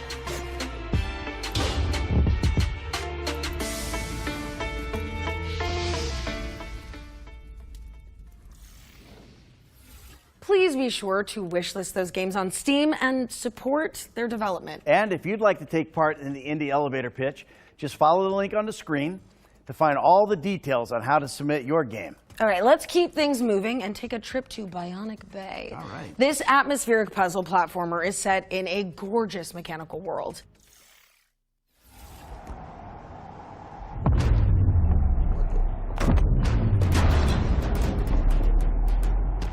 Qual é a qualidade, né, do evento?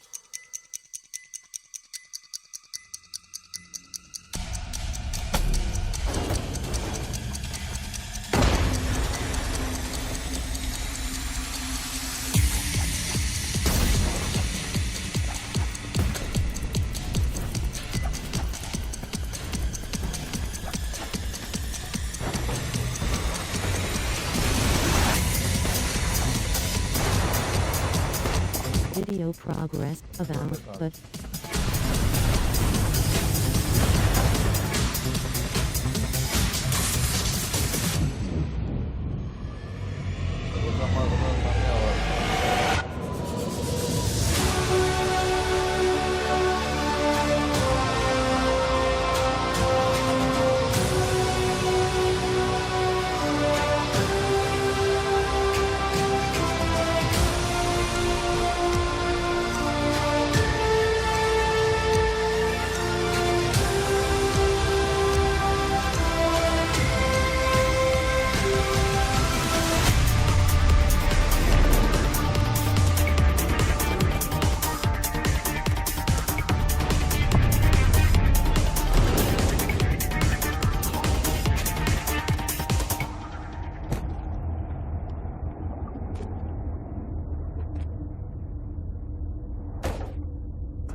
Bionic Bay is coming to PC in 2025, but of course, you can wishlist it right now.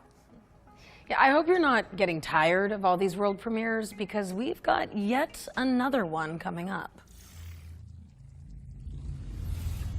The rift took us all by surprise. Mistralia was about to vanish into oblivion. But when the goddess called, I answered.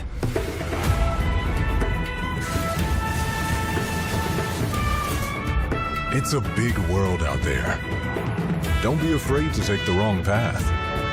If nothing else, it'll make a good story. collect the world's memories to shape the powers within you.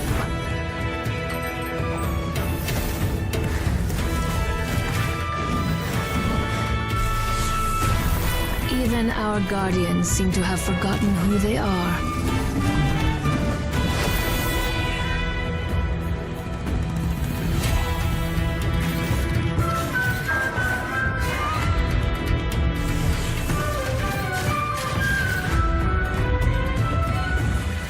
Memories of the world, enlighten me, and give me the strength to face the shadows that threaten you.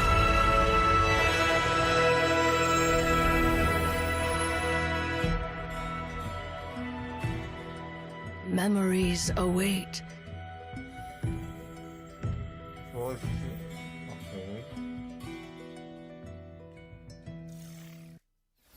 Unleash your magical creativity in Echoes of Mystralia, which is coming soon. We're going back to back with the world premieres just to keep you on your toes. This next one is a beloved reimagining of a terrifying Half-Life mod. Ooh. Half-Life, love it.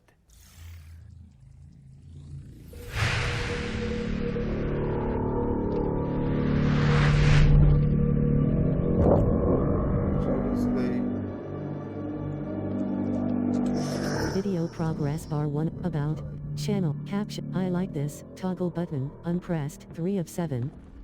Toggle button pressed.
Nightmare House Reimagined is opening its doors to PC players in 2025. The developers are also bringing the original Nightmare House mod to Steam, so watch out for that in the near future. All right, it's time for another set of back-to-back trailers, so get your wish list ready while we take a breather. Oh, man, I'm getting old.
Do you fear death? Most mortals do. And for those who accept it, there is power.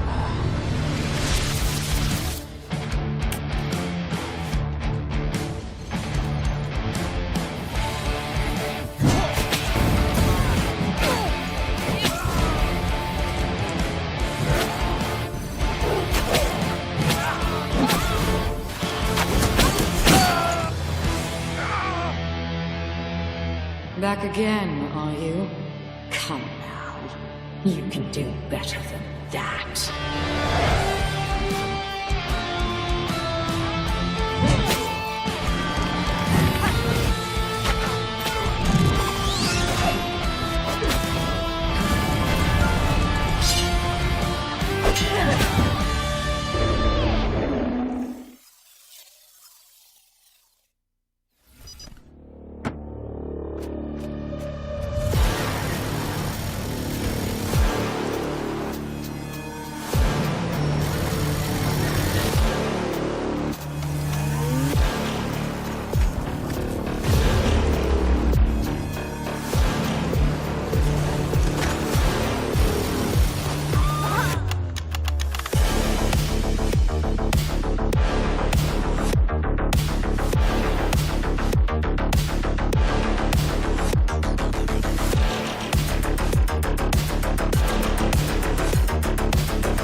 this is dispatch.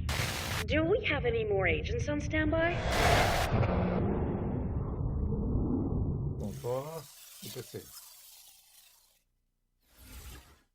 Mas vamos.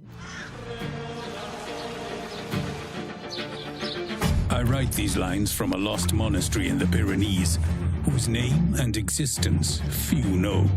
Although I came here as a guest, I am now a prisoner.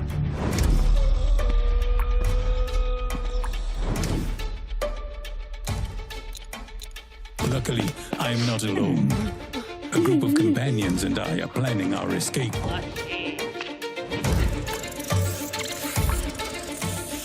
We must confront violence, corruption, and our own fears.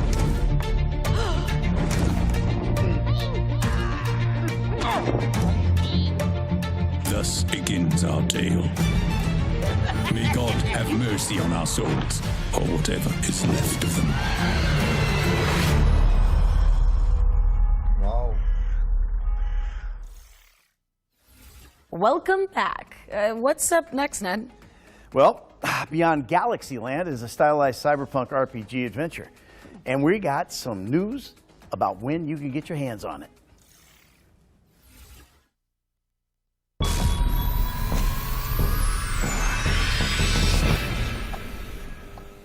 As the very universe unravels,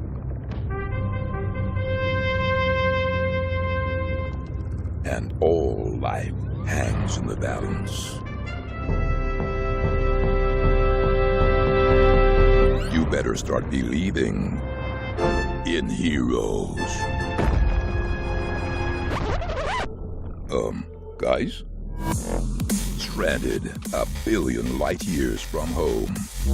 No idea if Earth still even exists. And a sentient gas cloud devouring the cosmos? You're not gonna save this universe alone. Skyrocket across the far reaches of the galaxy to assemble a ragtag crew of specialists that might just tip the balance.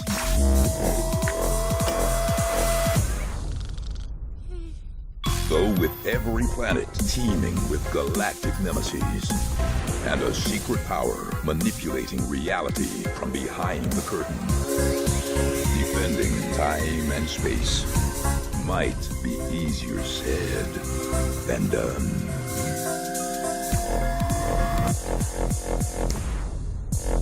Beyond Galaxyland. Plummeting to Earth on September 24th. Wishlist now. Guys? Beyond Galaxyland is coming to PC and consoles on September 24th, later this year. This next section, the ones to play montage, features games with demos available on Steam. So you can try them all out right after the show. Let's see who made the cut this time. First up is Miniatures, an anthology of dreamlike adventures about childhood. Next up, we've got Anima Flux, a cooperative Metroidvania set in a desolate, far future world. And here's Tiny Glade, a relaxing sandbox game where you doodle digital castles in pastoral environments. Or how about Office Fight, a physics-based puzzle game where you break stuff because work sucks. Last but not least, here's Wilmot Works It Out. It's a cozy game where you put together jigsaw puzzles. That was our ones to play montage. If you want an easy way to find all those games, check out our official Future Games Show page on Steam. What's next, Alex? Well, our friends at Thunderful have sent over the launch trailer for SteamWorld Heist 2. Let's check it out. I'm in.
It seems even robots can't resist a big score.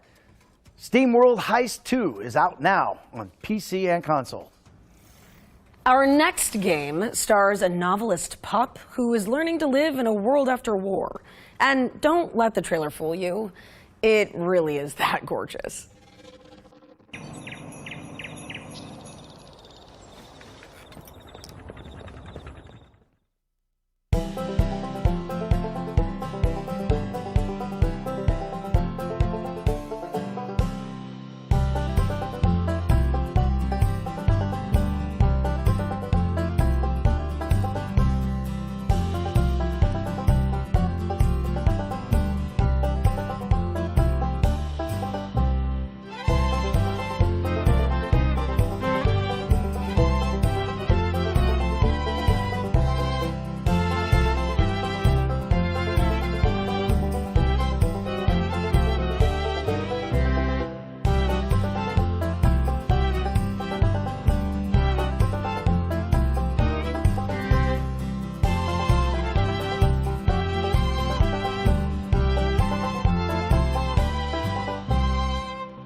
Pues meow.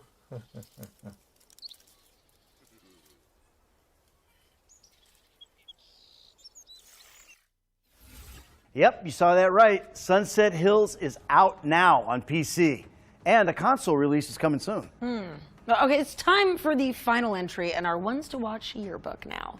It's a cannon simulator with an exceptionally long name, but thankfully the developers have shortened it to PVKK. Oh, come on. That's no fun. No guts, no glory. I'm going to do this thing, all right? What's the actual name? Let me try it out. Okay, so this game is called Planet and Independent Bingun. Nailed it! I know, you know what? Never mind. Screw it. Let's just roll the interview. Good What idea. are these guys doing to me?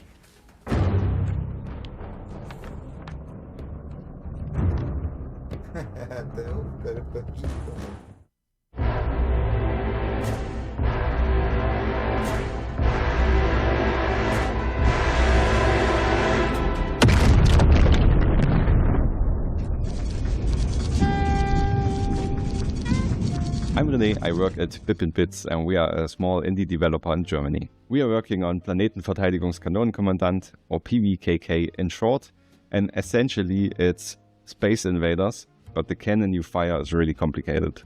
In PVKK you are in the small bunker and you are tasked with fending off an interplanetary invasion from space, so you shoot down spaceships. Maybe you've been wondering if PVKK is a horror game even, or a narrative game. And really, it's a simulation game, but a very approachable one. Not that you need to study a big manual for very long. We do have a lot of narrative parts and mystery parts that are intended to give more reason to actually firing the cannon. So you get some story with that, and you know why you're doing that. Attention, Commander. Stand by for mission debriefing. Commander, your service today was at the expected level. I wanted to explain a little bit what you actually do in the cockpit. So first of all, you manage the energy levels. So you have different types of generators depending on where you are at the game. And you generate energy to use with your cannon and in your facility. Then you need to monitor the space where the spaceships come in and try to land on your planet. And you need to identify them, detect them, classify them, and then you need to make a plan how you want to approach that situation. If you've chosen a weapon on a target, you go into this long firing sequence where you just pick your ammunition, get it ready for firing, and then you have to basically calculate at which angle you have to shoot the gun. Because the ships are moving at a certain speed and you know your projectile is moving at a certain speed, so you have to calculate how much you need to lead your shot. And then you adjust the cannon and get everything ready without losing energy. And then you can fire the shot.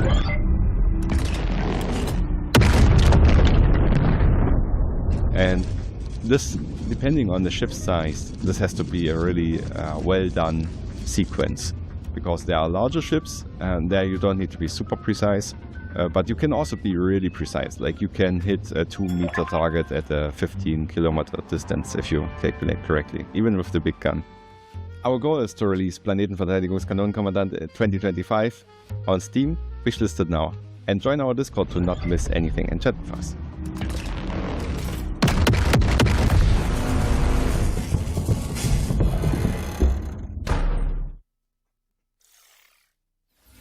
Who knew managing a planetary defense cannon could be so cozy? PVKK is blasting its way onto PC in 2025. Ned? There's an obnoxious rodent on the loose. Thankfully not in the studio, but let's keep an eye out, because it's not just any pest, all right? Alex, this squirrel, it's got a gun.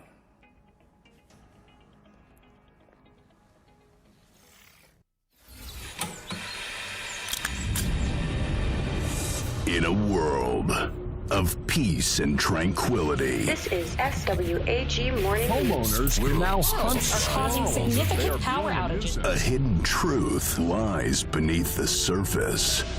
An ordinary rodent's fate is within his grasp.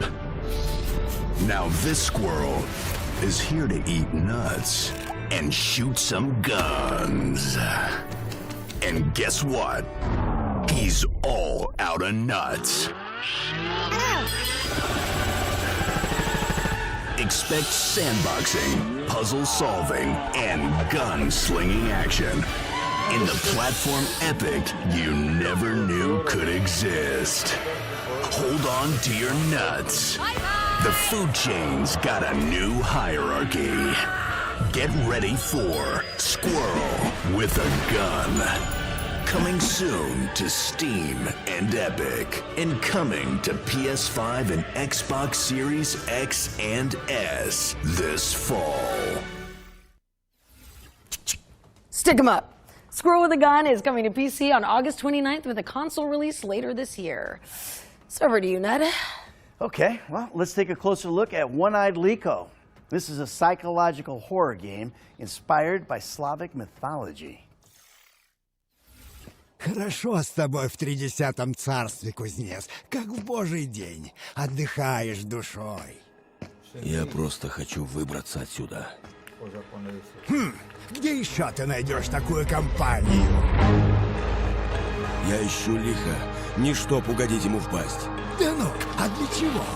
Чтоб, черт, да бес его знает, портной. Говорят, кто ступил в темный лес, не уйдет прежним. Выдержи его испытание, пройди сквозь чрево мертвеца. Умри и сам воскресни. Ну что, готов? Нет! Стой! Погоди! Лихо! У тебя гости!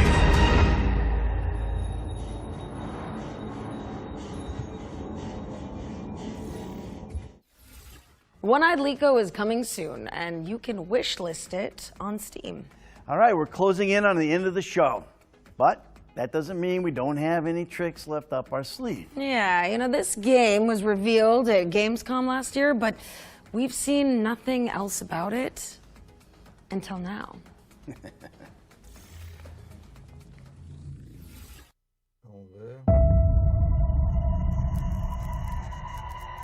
Sometimes things don't go as planned. And sometimes...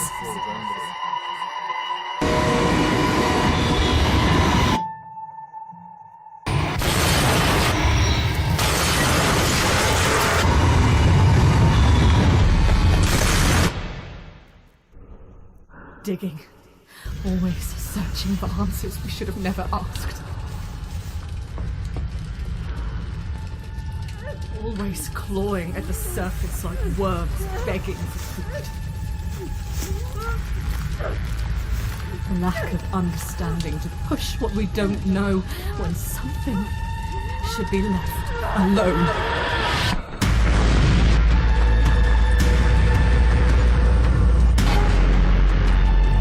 There's nothing we can do.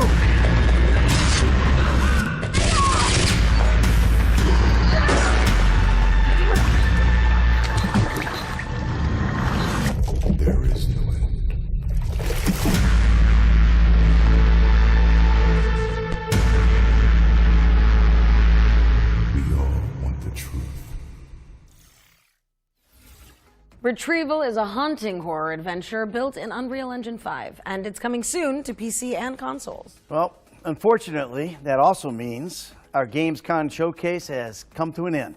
First off, Alex, thank you. It was great hosting with you. Oh, it's been an absolute privilege. Well, it's been my honor. Well, you know now we're outlaws for life. I'd also like to thank everyone at home for tuning in.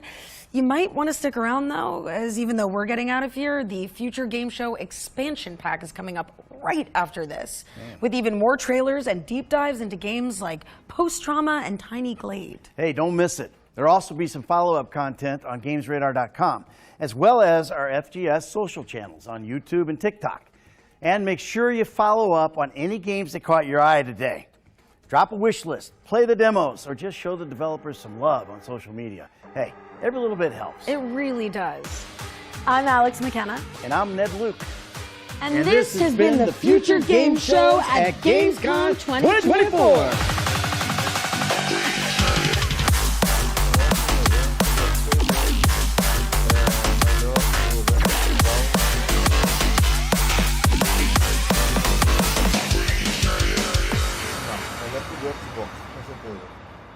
Video progress bar about. Hello friends and welcome to the Future Game Show expansion pack. Now Ned and Alex have already hit the road, but the party continues here with more gameplay trailers and deep dives. Oh yes, first up we've got a trailer for Survival Machine, a co-op adventure game where your base is always on the move. Ooh.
And doesn't that look great? And you can fend off zombie hordes in Survival Machine, which is coming soon to PC. Now, we're taking a deep dive into Exoborn now, the post-apocalyptic extraction shooter that you've already seen in the showcase.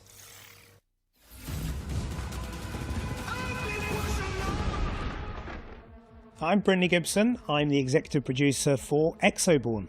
So the climate apocalypse is, of course, a very sensitive issue. Movies, I feel, have already covered this topic, and movies often make very interesting, thought-provoking, but also genuinely exciting genre pieces about tough topics. And we feel games should absolutely be able to do it. Even if the backstory is pretty dark, it's not a dark game. We want this to be a very fun game, engaging game, and it's a light game when it comes to the tone of the game. It is a kind of a wild world, a playground where you're looking not just to survive, but actually thrive as one of the reborn. When we first started the concept or the idea of Exoborn, a bunch of us had worked together on another game. Sitting there then, realizing we'd already destroyed one of the biggest cities in the world, we're making a new game, what should we do? Well, we had to one-up ourselves, so we were like, let's destroy the world this time. What can destroy the world? We did a list of, I think, like 11 possible disasters that could have a global implication. Anything from impact events to nuclear war. Most of them were, to be honest, quite boring in terms of setting. It involves lots of dust, lots of fires, and then a dead world, which is it's been kind of done and it's not very interesting to us. And so we wanted a disaster that was more organic and more living.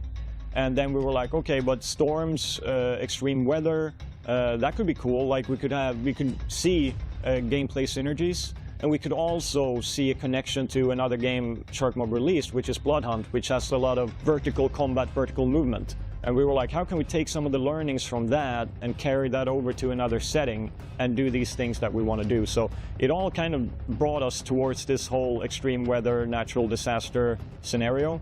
And then it was more about how do we set that up so it becomes like at least a semi-plausible type of scenario. And then we went down that route.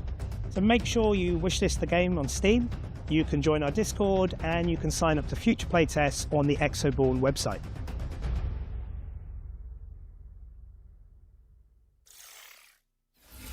Thank you to our friends at Sharkmob for the lowdown on Exoborn, which is coming soon to PC and consoles. All right, well, it's time we had a chat about some games that appeared during our Gamescom showcase. But first, maybe some introductions are in order. I'm Nathan, he's Jules, and we're joined by some faces you might recognise. Influencers, streamers, content creators, and all-round disappointment to their parents. Anna Demetrio, Ash Millman, and Harry Silva. Thank you so much for joining us, guys. Now, Ash, we're talking about spine, and I know that you love the look of that. I just love spines. I'm just a big fan of spines. They hold us up, they keep us together. I'm really glad you've come to me first, actually, because when we spoke about this briefly, we've all gone, it reminds us of Sifu. It reminds us a little bit of Sifu. So I get to say that and be like, I've got a really salient point. Reminds me of Sifu. But yeah, I think this looks great. I love the vibe of just like a bit of violence, mixing up your martial arts, your shooting. And also I love, obviously, our main character with her pink hair. I was like, oh. I know. I really hope this is some kind of design, like you can change outfits or something. It looks like something that you could change the skin of. Or From whatever. the look of all of the enemies and the main characters, they look very cool. I just like in general the design. Beat 'em ups aren't really necessarily the kind of games that I'm good at. I don't think there's many games I'm good at, but that would probably be one of the least. But I love like the environmental design, just the look of it, the kind of cyberpunky feel looks very cool. So I think when I play it, I'll probably just be admiring rather than being good. It's one of those games that just looks so cool in stasis, but even cooler in motion. Like the amount of different animations that you've got for taking down your enemies. Like you can see them cartwheeling over the back of them and shooting them in the spine, ironically. You've got other people where they just like, they slide underneath and just shoot them right in the chin. And it's just like, it's veering on that edge where the developers are like, are you okay? Because there's a lot of very violent ways in which you're dispatching people, but it looks so cool at the same time. That's what makes it great. I feel like I've seen a lot more games recently where like the animations are really being like leveled up and the level of like violence and stuff that you see from it. And I really enjoy that, to be fair. I feel like it makes it more detrimental. Really cool. It's got that great look, I think, of being like Sifu but having Max Payne inspired kind of gameplay, which I love that when you see a game that's so clearly makes you think of two separate games and you go, oh man, like smooshing those together is just the best idea. Why has no one smooshed these two games together you before? think to yourself, like, why hasn't this happened before? It seems like it's so obvious to be like, okay, do the martial arts thing again, but mix it with like the film Equilibrium and you have an absolute banger right there. But what's really interesting is that obviously, as we've just seen in the released footage, it's not just human enemies that we're going to be taking on this time. We've got giant mechanized robots as well, and it's just kind of like, whoa, chill out now, whoa now. Which makes the melee and the shooting aspect make sense, because then you've got a mixture of enemies. And also I love the whole kind of cyberpunk genre of games, and they're always first person, almost always. So if you think of Cyberpunk or even Ghost Runner, I don't know if anyone's played Ghost Runner. Oh yeah, that's a great game. Savage game. Yeah, savage game. But like this one, having the whole genre, but actually being able to see your character for a change is such a nice blend, because I feel like I haven't thought about a game I think like it makes it better as well when the character design is like top notch and you get to see your character. It just makes it so much more worth it.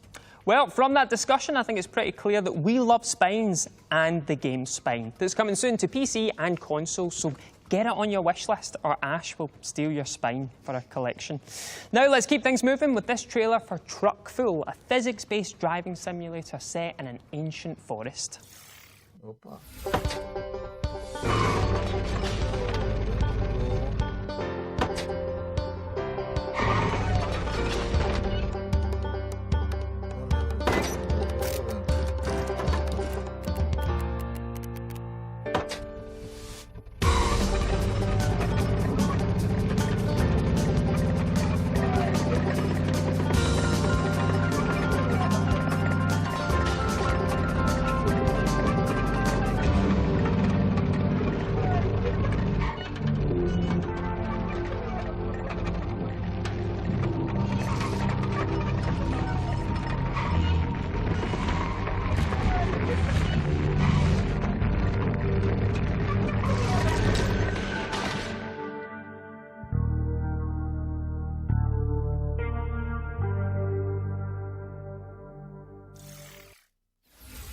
And you can pack cargo and unravel mysteries in Truckful, which is coming soon. We've got another trailer for you now. Here's a closer look at Memoriopolis, an immersive city builder in which you develop a dynasty from antiquity to the age of enlightenment.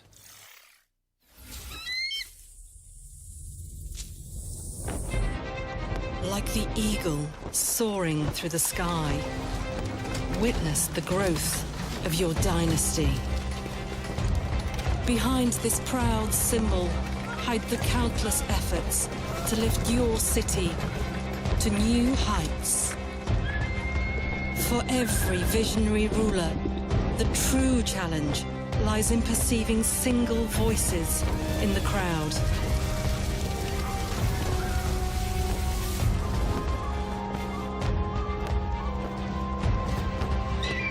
Only a true leader can unite them.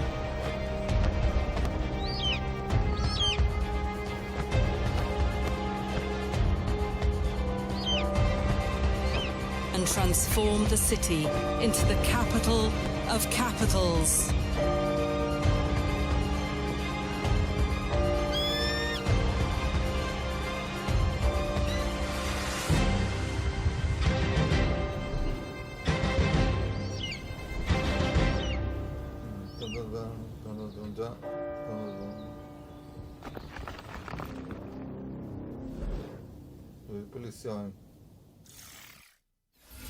Now, Memoriopolis is coming to Steam Early Access on August the 29th. But what's up next, Nathan? Well, we've got an exclusive trailer for Skydance's dark fantasy VR adventure, Behemoth, featuring a never-before-seen boss encounter. Oh, we are spoiling you. Core, full stop, blimey.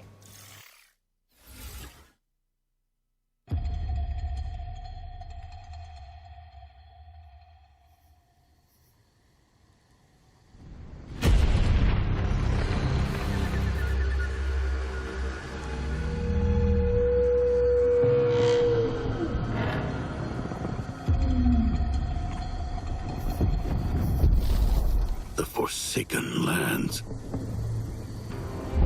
hidden from the eyes of the world, where the earth quakes beneath the tread of terrible giants.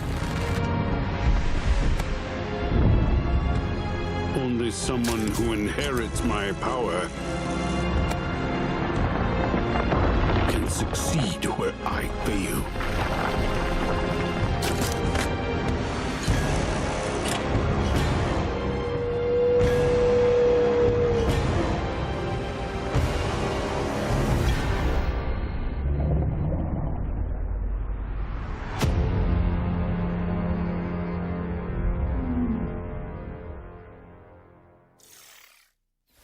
Sharpen your swords because Behemoth is coming to a VR headset near you soon. Indeed it is. And okay, now you might remember our next game because it actually debuted at this year's Summer Showcase. Nico Dorico, The Magical World is a mascot platformer with music by the legendary David Wise. And we've got an all-new trailer coming up next. What are the odds?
Só faremos um médico e acabar com tudo.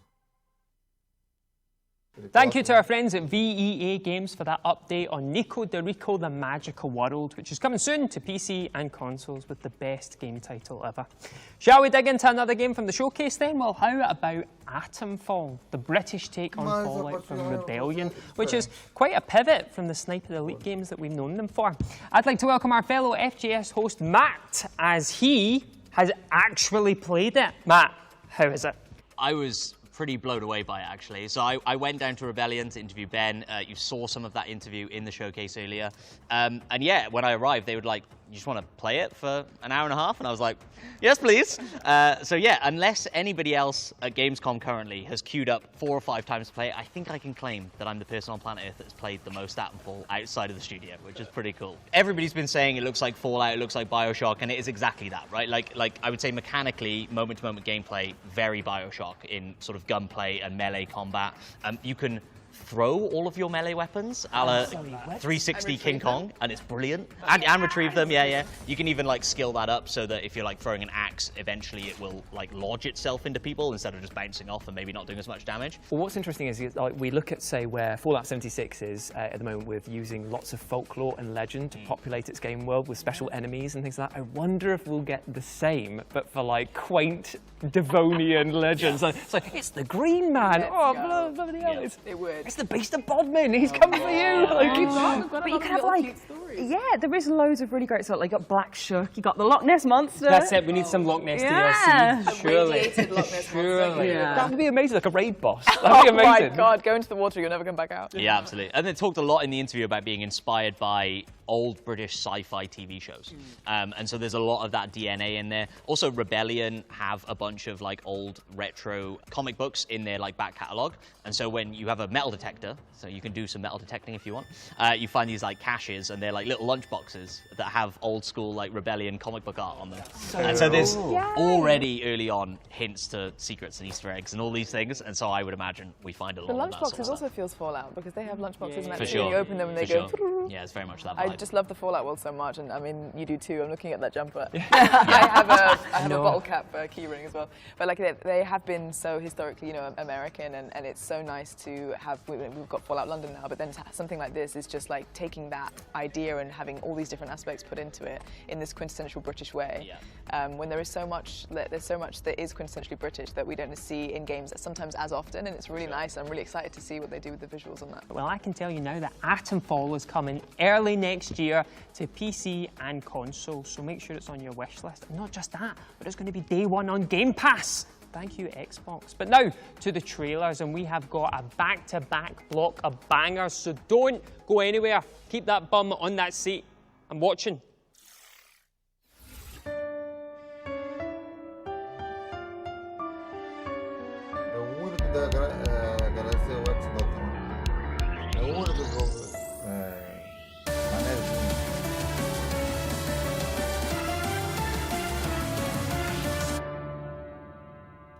Video progress bar 2 about.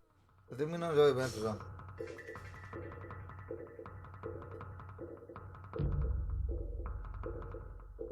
Tô com sono, tô gravando isso aqui.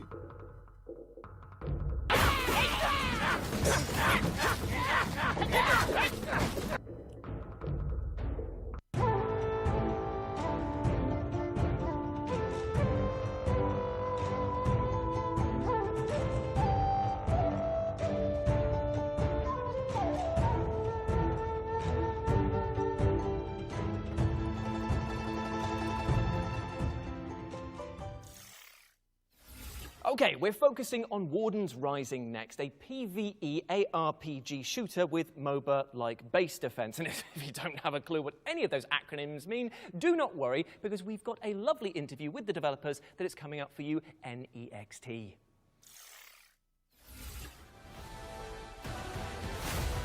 We are working right now on Warden's Rising. That is our jewel. I can say that is our treasure. It's a hero shooter with action RPG that mixes a little bit of base defense. And you can choose about 2 to 5 heroes. Each one of these heroes have unique abilities. They have special attunement with special kind of energy that exists on Warden's universe. called Synthesis, and we need to fight hordes and hordes of enemies that are trying to invade us. We have boss fights because we love boss fights and everything. A unique boss fight and unique strategy. It will be it's very cool game with the element with the action, strategy, and beautiful characters. When we play the game, we kind of okay. This you need to understand a lot of a mechanic, but it's easy to understand, and you feel good playing because you feel powerful because the heroes, they have unique ultimate and abilities that are very cool. The perks are the best thing of the game because you can have a different ways how to win. The game was growing from a very slow-paced strategic game to a hero shooter, and then we start to, okay, we can do more with that. We can add robots to help you. Okay, we can add abilities to add some layer of action RPG. That was the process of creation of Wardens. I cannot say it was chaotic, was more like natural, but was a union of these ideas and the kind of person we are. I think it's the ultimate, each hero, because it's so different. Each one have like, you can invoke like a Oni or like a elemental ice queen or a big robot. So this kind of change the strategic one, and you will think, now I can use now because I need to wait a little more because it's gonna be a lot of savage to kill. So this kind of part, it's so cool when you press the button to use your ultimate. Wardens Rising is coming on Q1 next year on PlayStation 5, Xbox Series X and S, of course on PC. And we plan early access on October, and that's it. I hope you all love the game.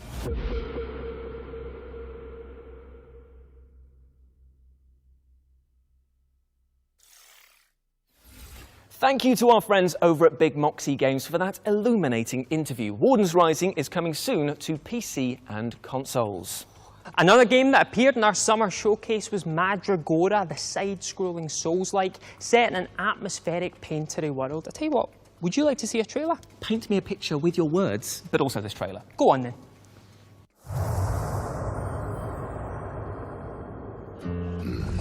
This is the place. Best place to set up shop outside the walls of a city. Band of musicians told me the roads have become too dangerous. This is the legacy of the witches.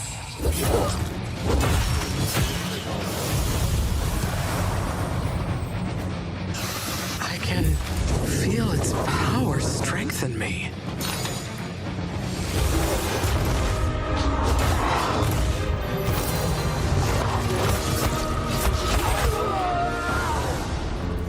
Unfortunately, that's where I'm headed.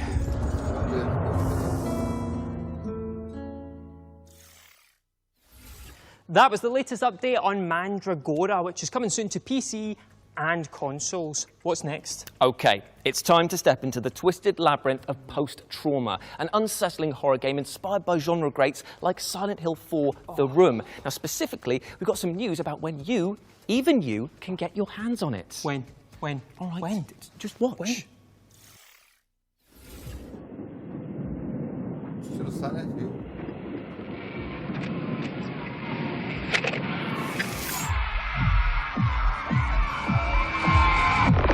Hello? Where is this?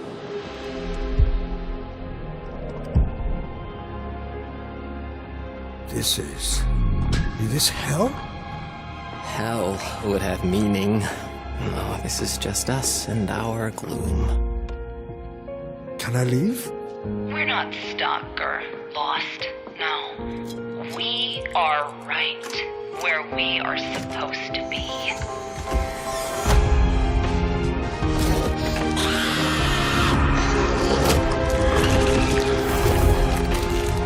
Make peace with the gloom. There's no better way. trust me.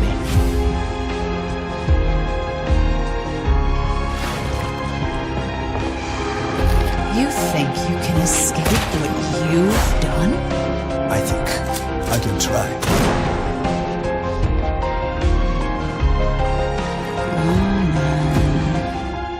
It's time.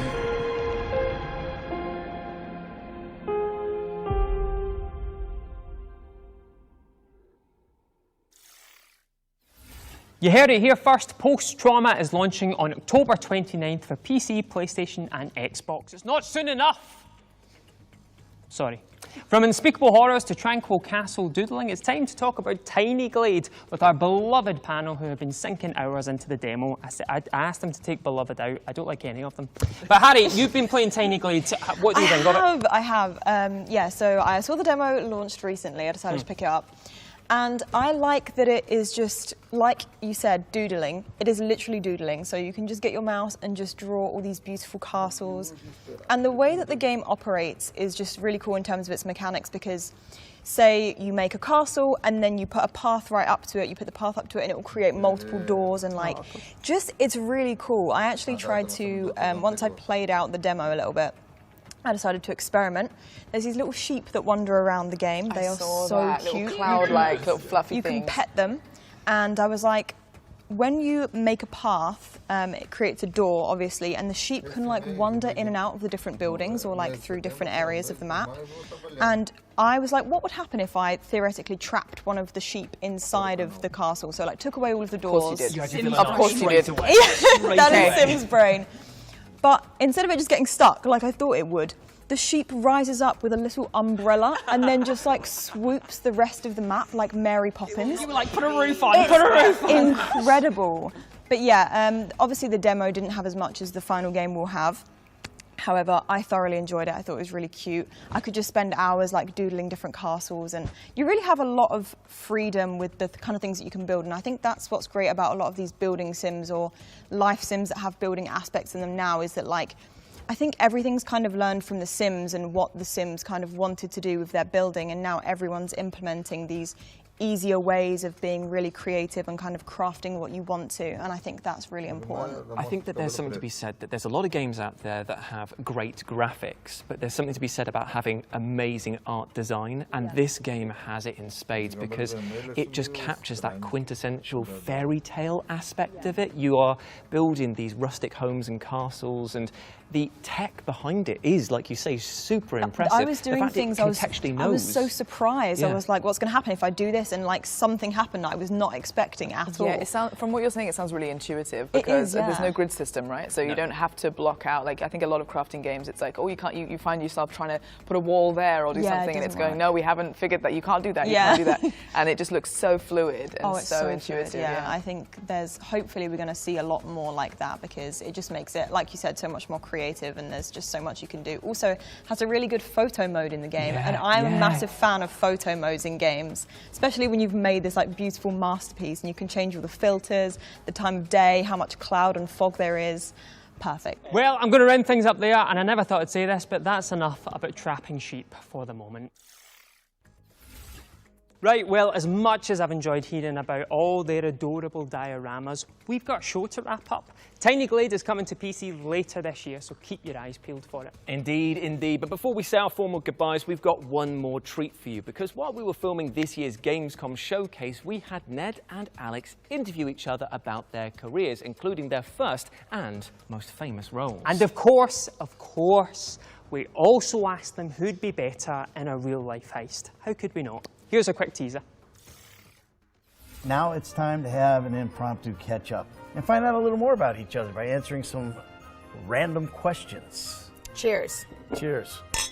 Ladies Thanks. first. What does it say? Ooh. Weirdest line of dialogue you ever had to record. Can't see anything that doesn't have balls. Absolutely. He's a charming guy for a fat bastard. Oh my God. Share your go-to vocal warm-up technique. Trauma? I'm glad you got the hard ones. You know what I should do? Act. There's just... Yeah, I hate that line. Really? Hate it. I didn't want to do it. I didn't want to, I know it, but I didn't want to do it. I thought it was the dumbest line ever. I kept trying to change it. I mean, I think we're doing okay. Well, I know we look good. As long as I got good grades, I got to do that. Yeah, Jimmy, if you're out there. Anyway, he puts on Twitter. What? Did they tell you were doing motion capture? No. They didn't tell me we were doing motion capture. What was your over-under? Way under. Killer. Okay. See you guys. I do care. I care. Let's go. Call your Uber.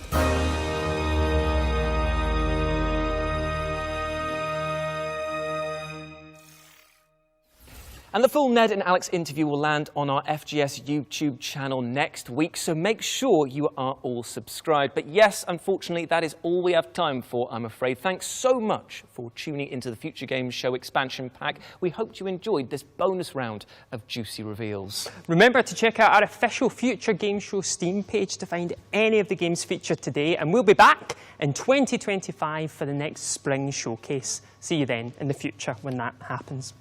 Oh, do we wave now? Yeah, we wave. Okay. Wave. Wave endlessly. Initiar Janela, Pesquisar Janela, Cakexa de Pesquisa, Microsoft Exhibico de X, Visa, OBS 2, OBS 2 8.1.2, 64-bit, Wind, Interromper Transmisseo. Ok. Gostei do evento principal e achei ele muito bom, mas não dou a nota máxima que eu sempre dou. Vou dar um 7 para ele. Pelo menos foi muito melhor que o do Xbox e o outro anterior que gravei antes desse aqui. Saiu ontem. Então, eu só digo o seguinte. Eu espero se tenham gostado. E nos vemos nos próximos eventos, nas próximas horas, semanas e dias, ok?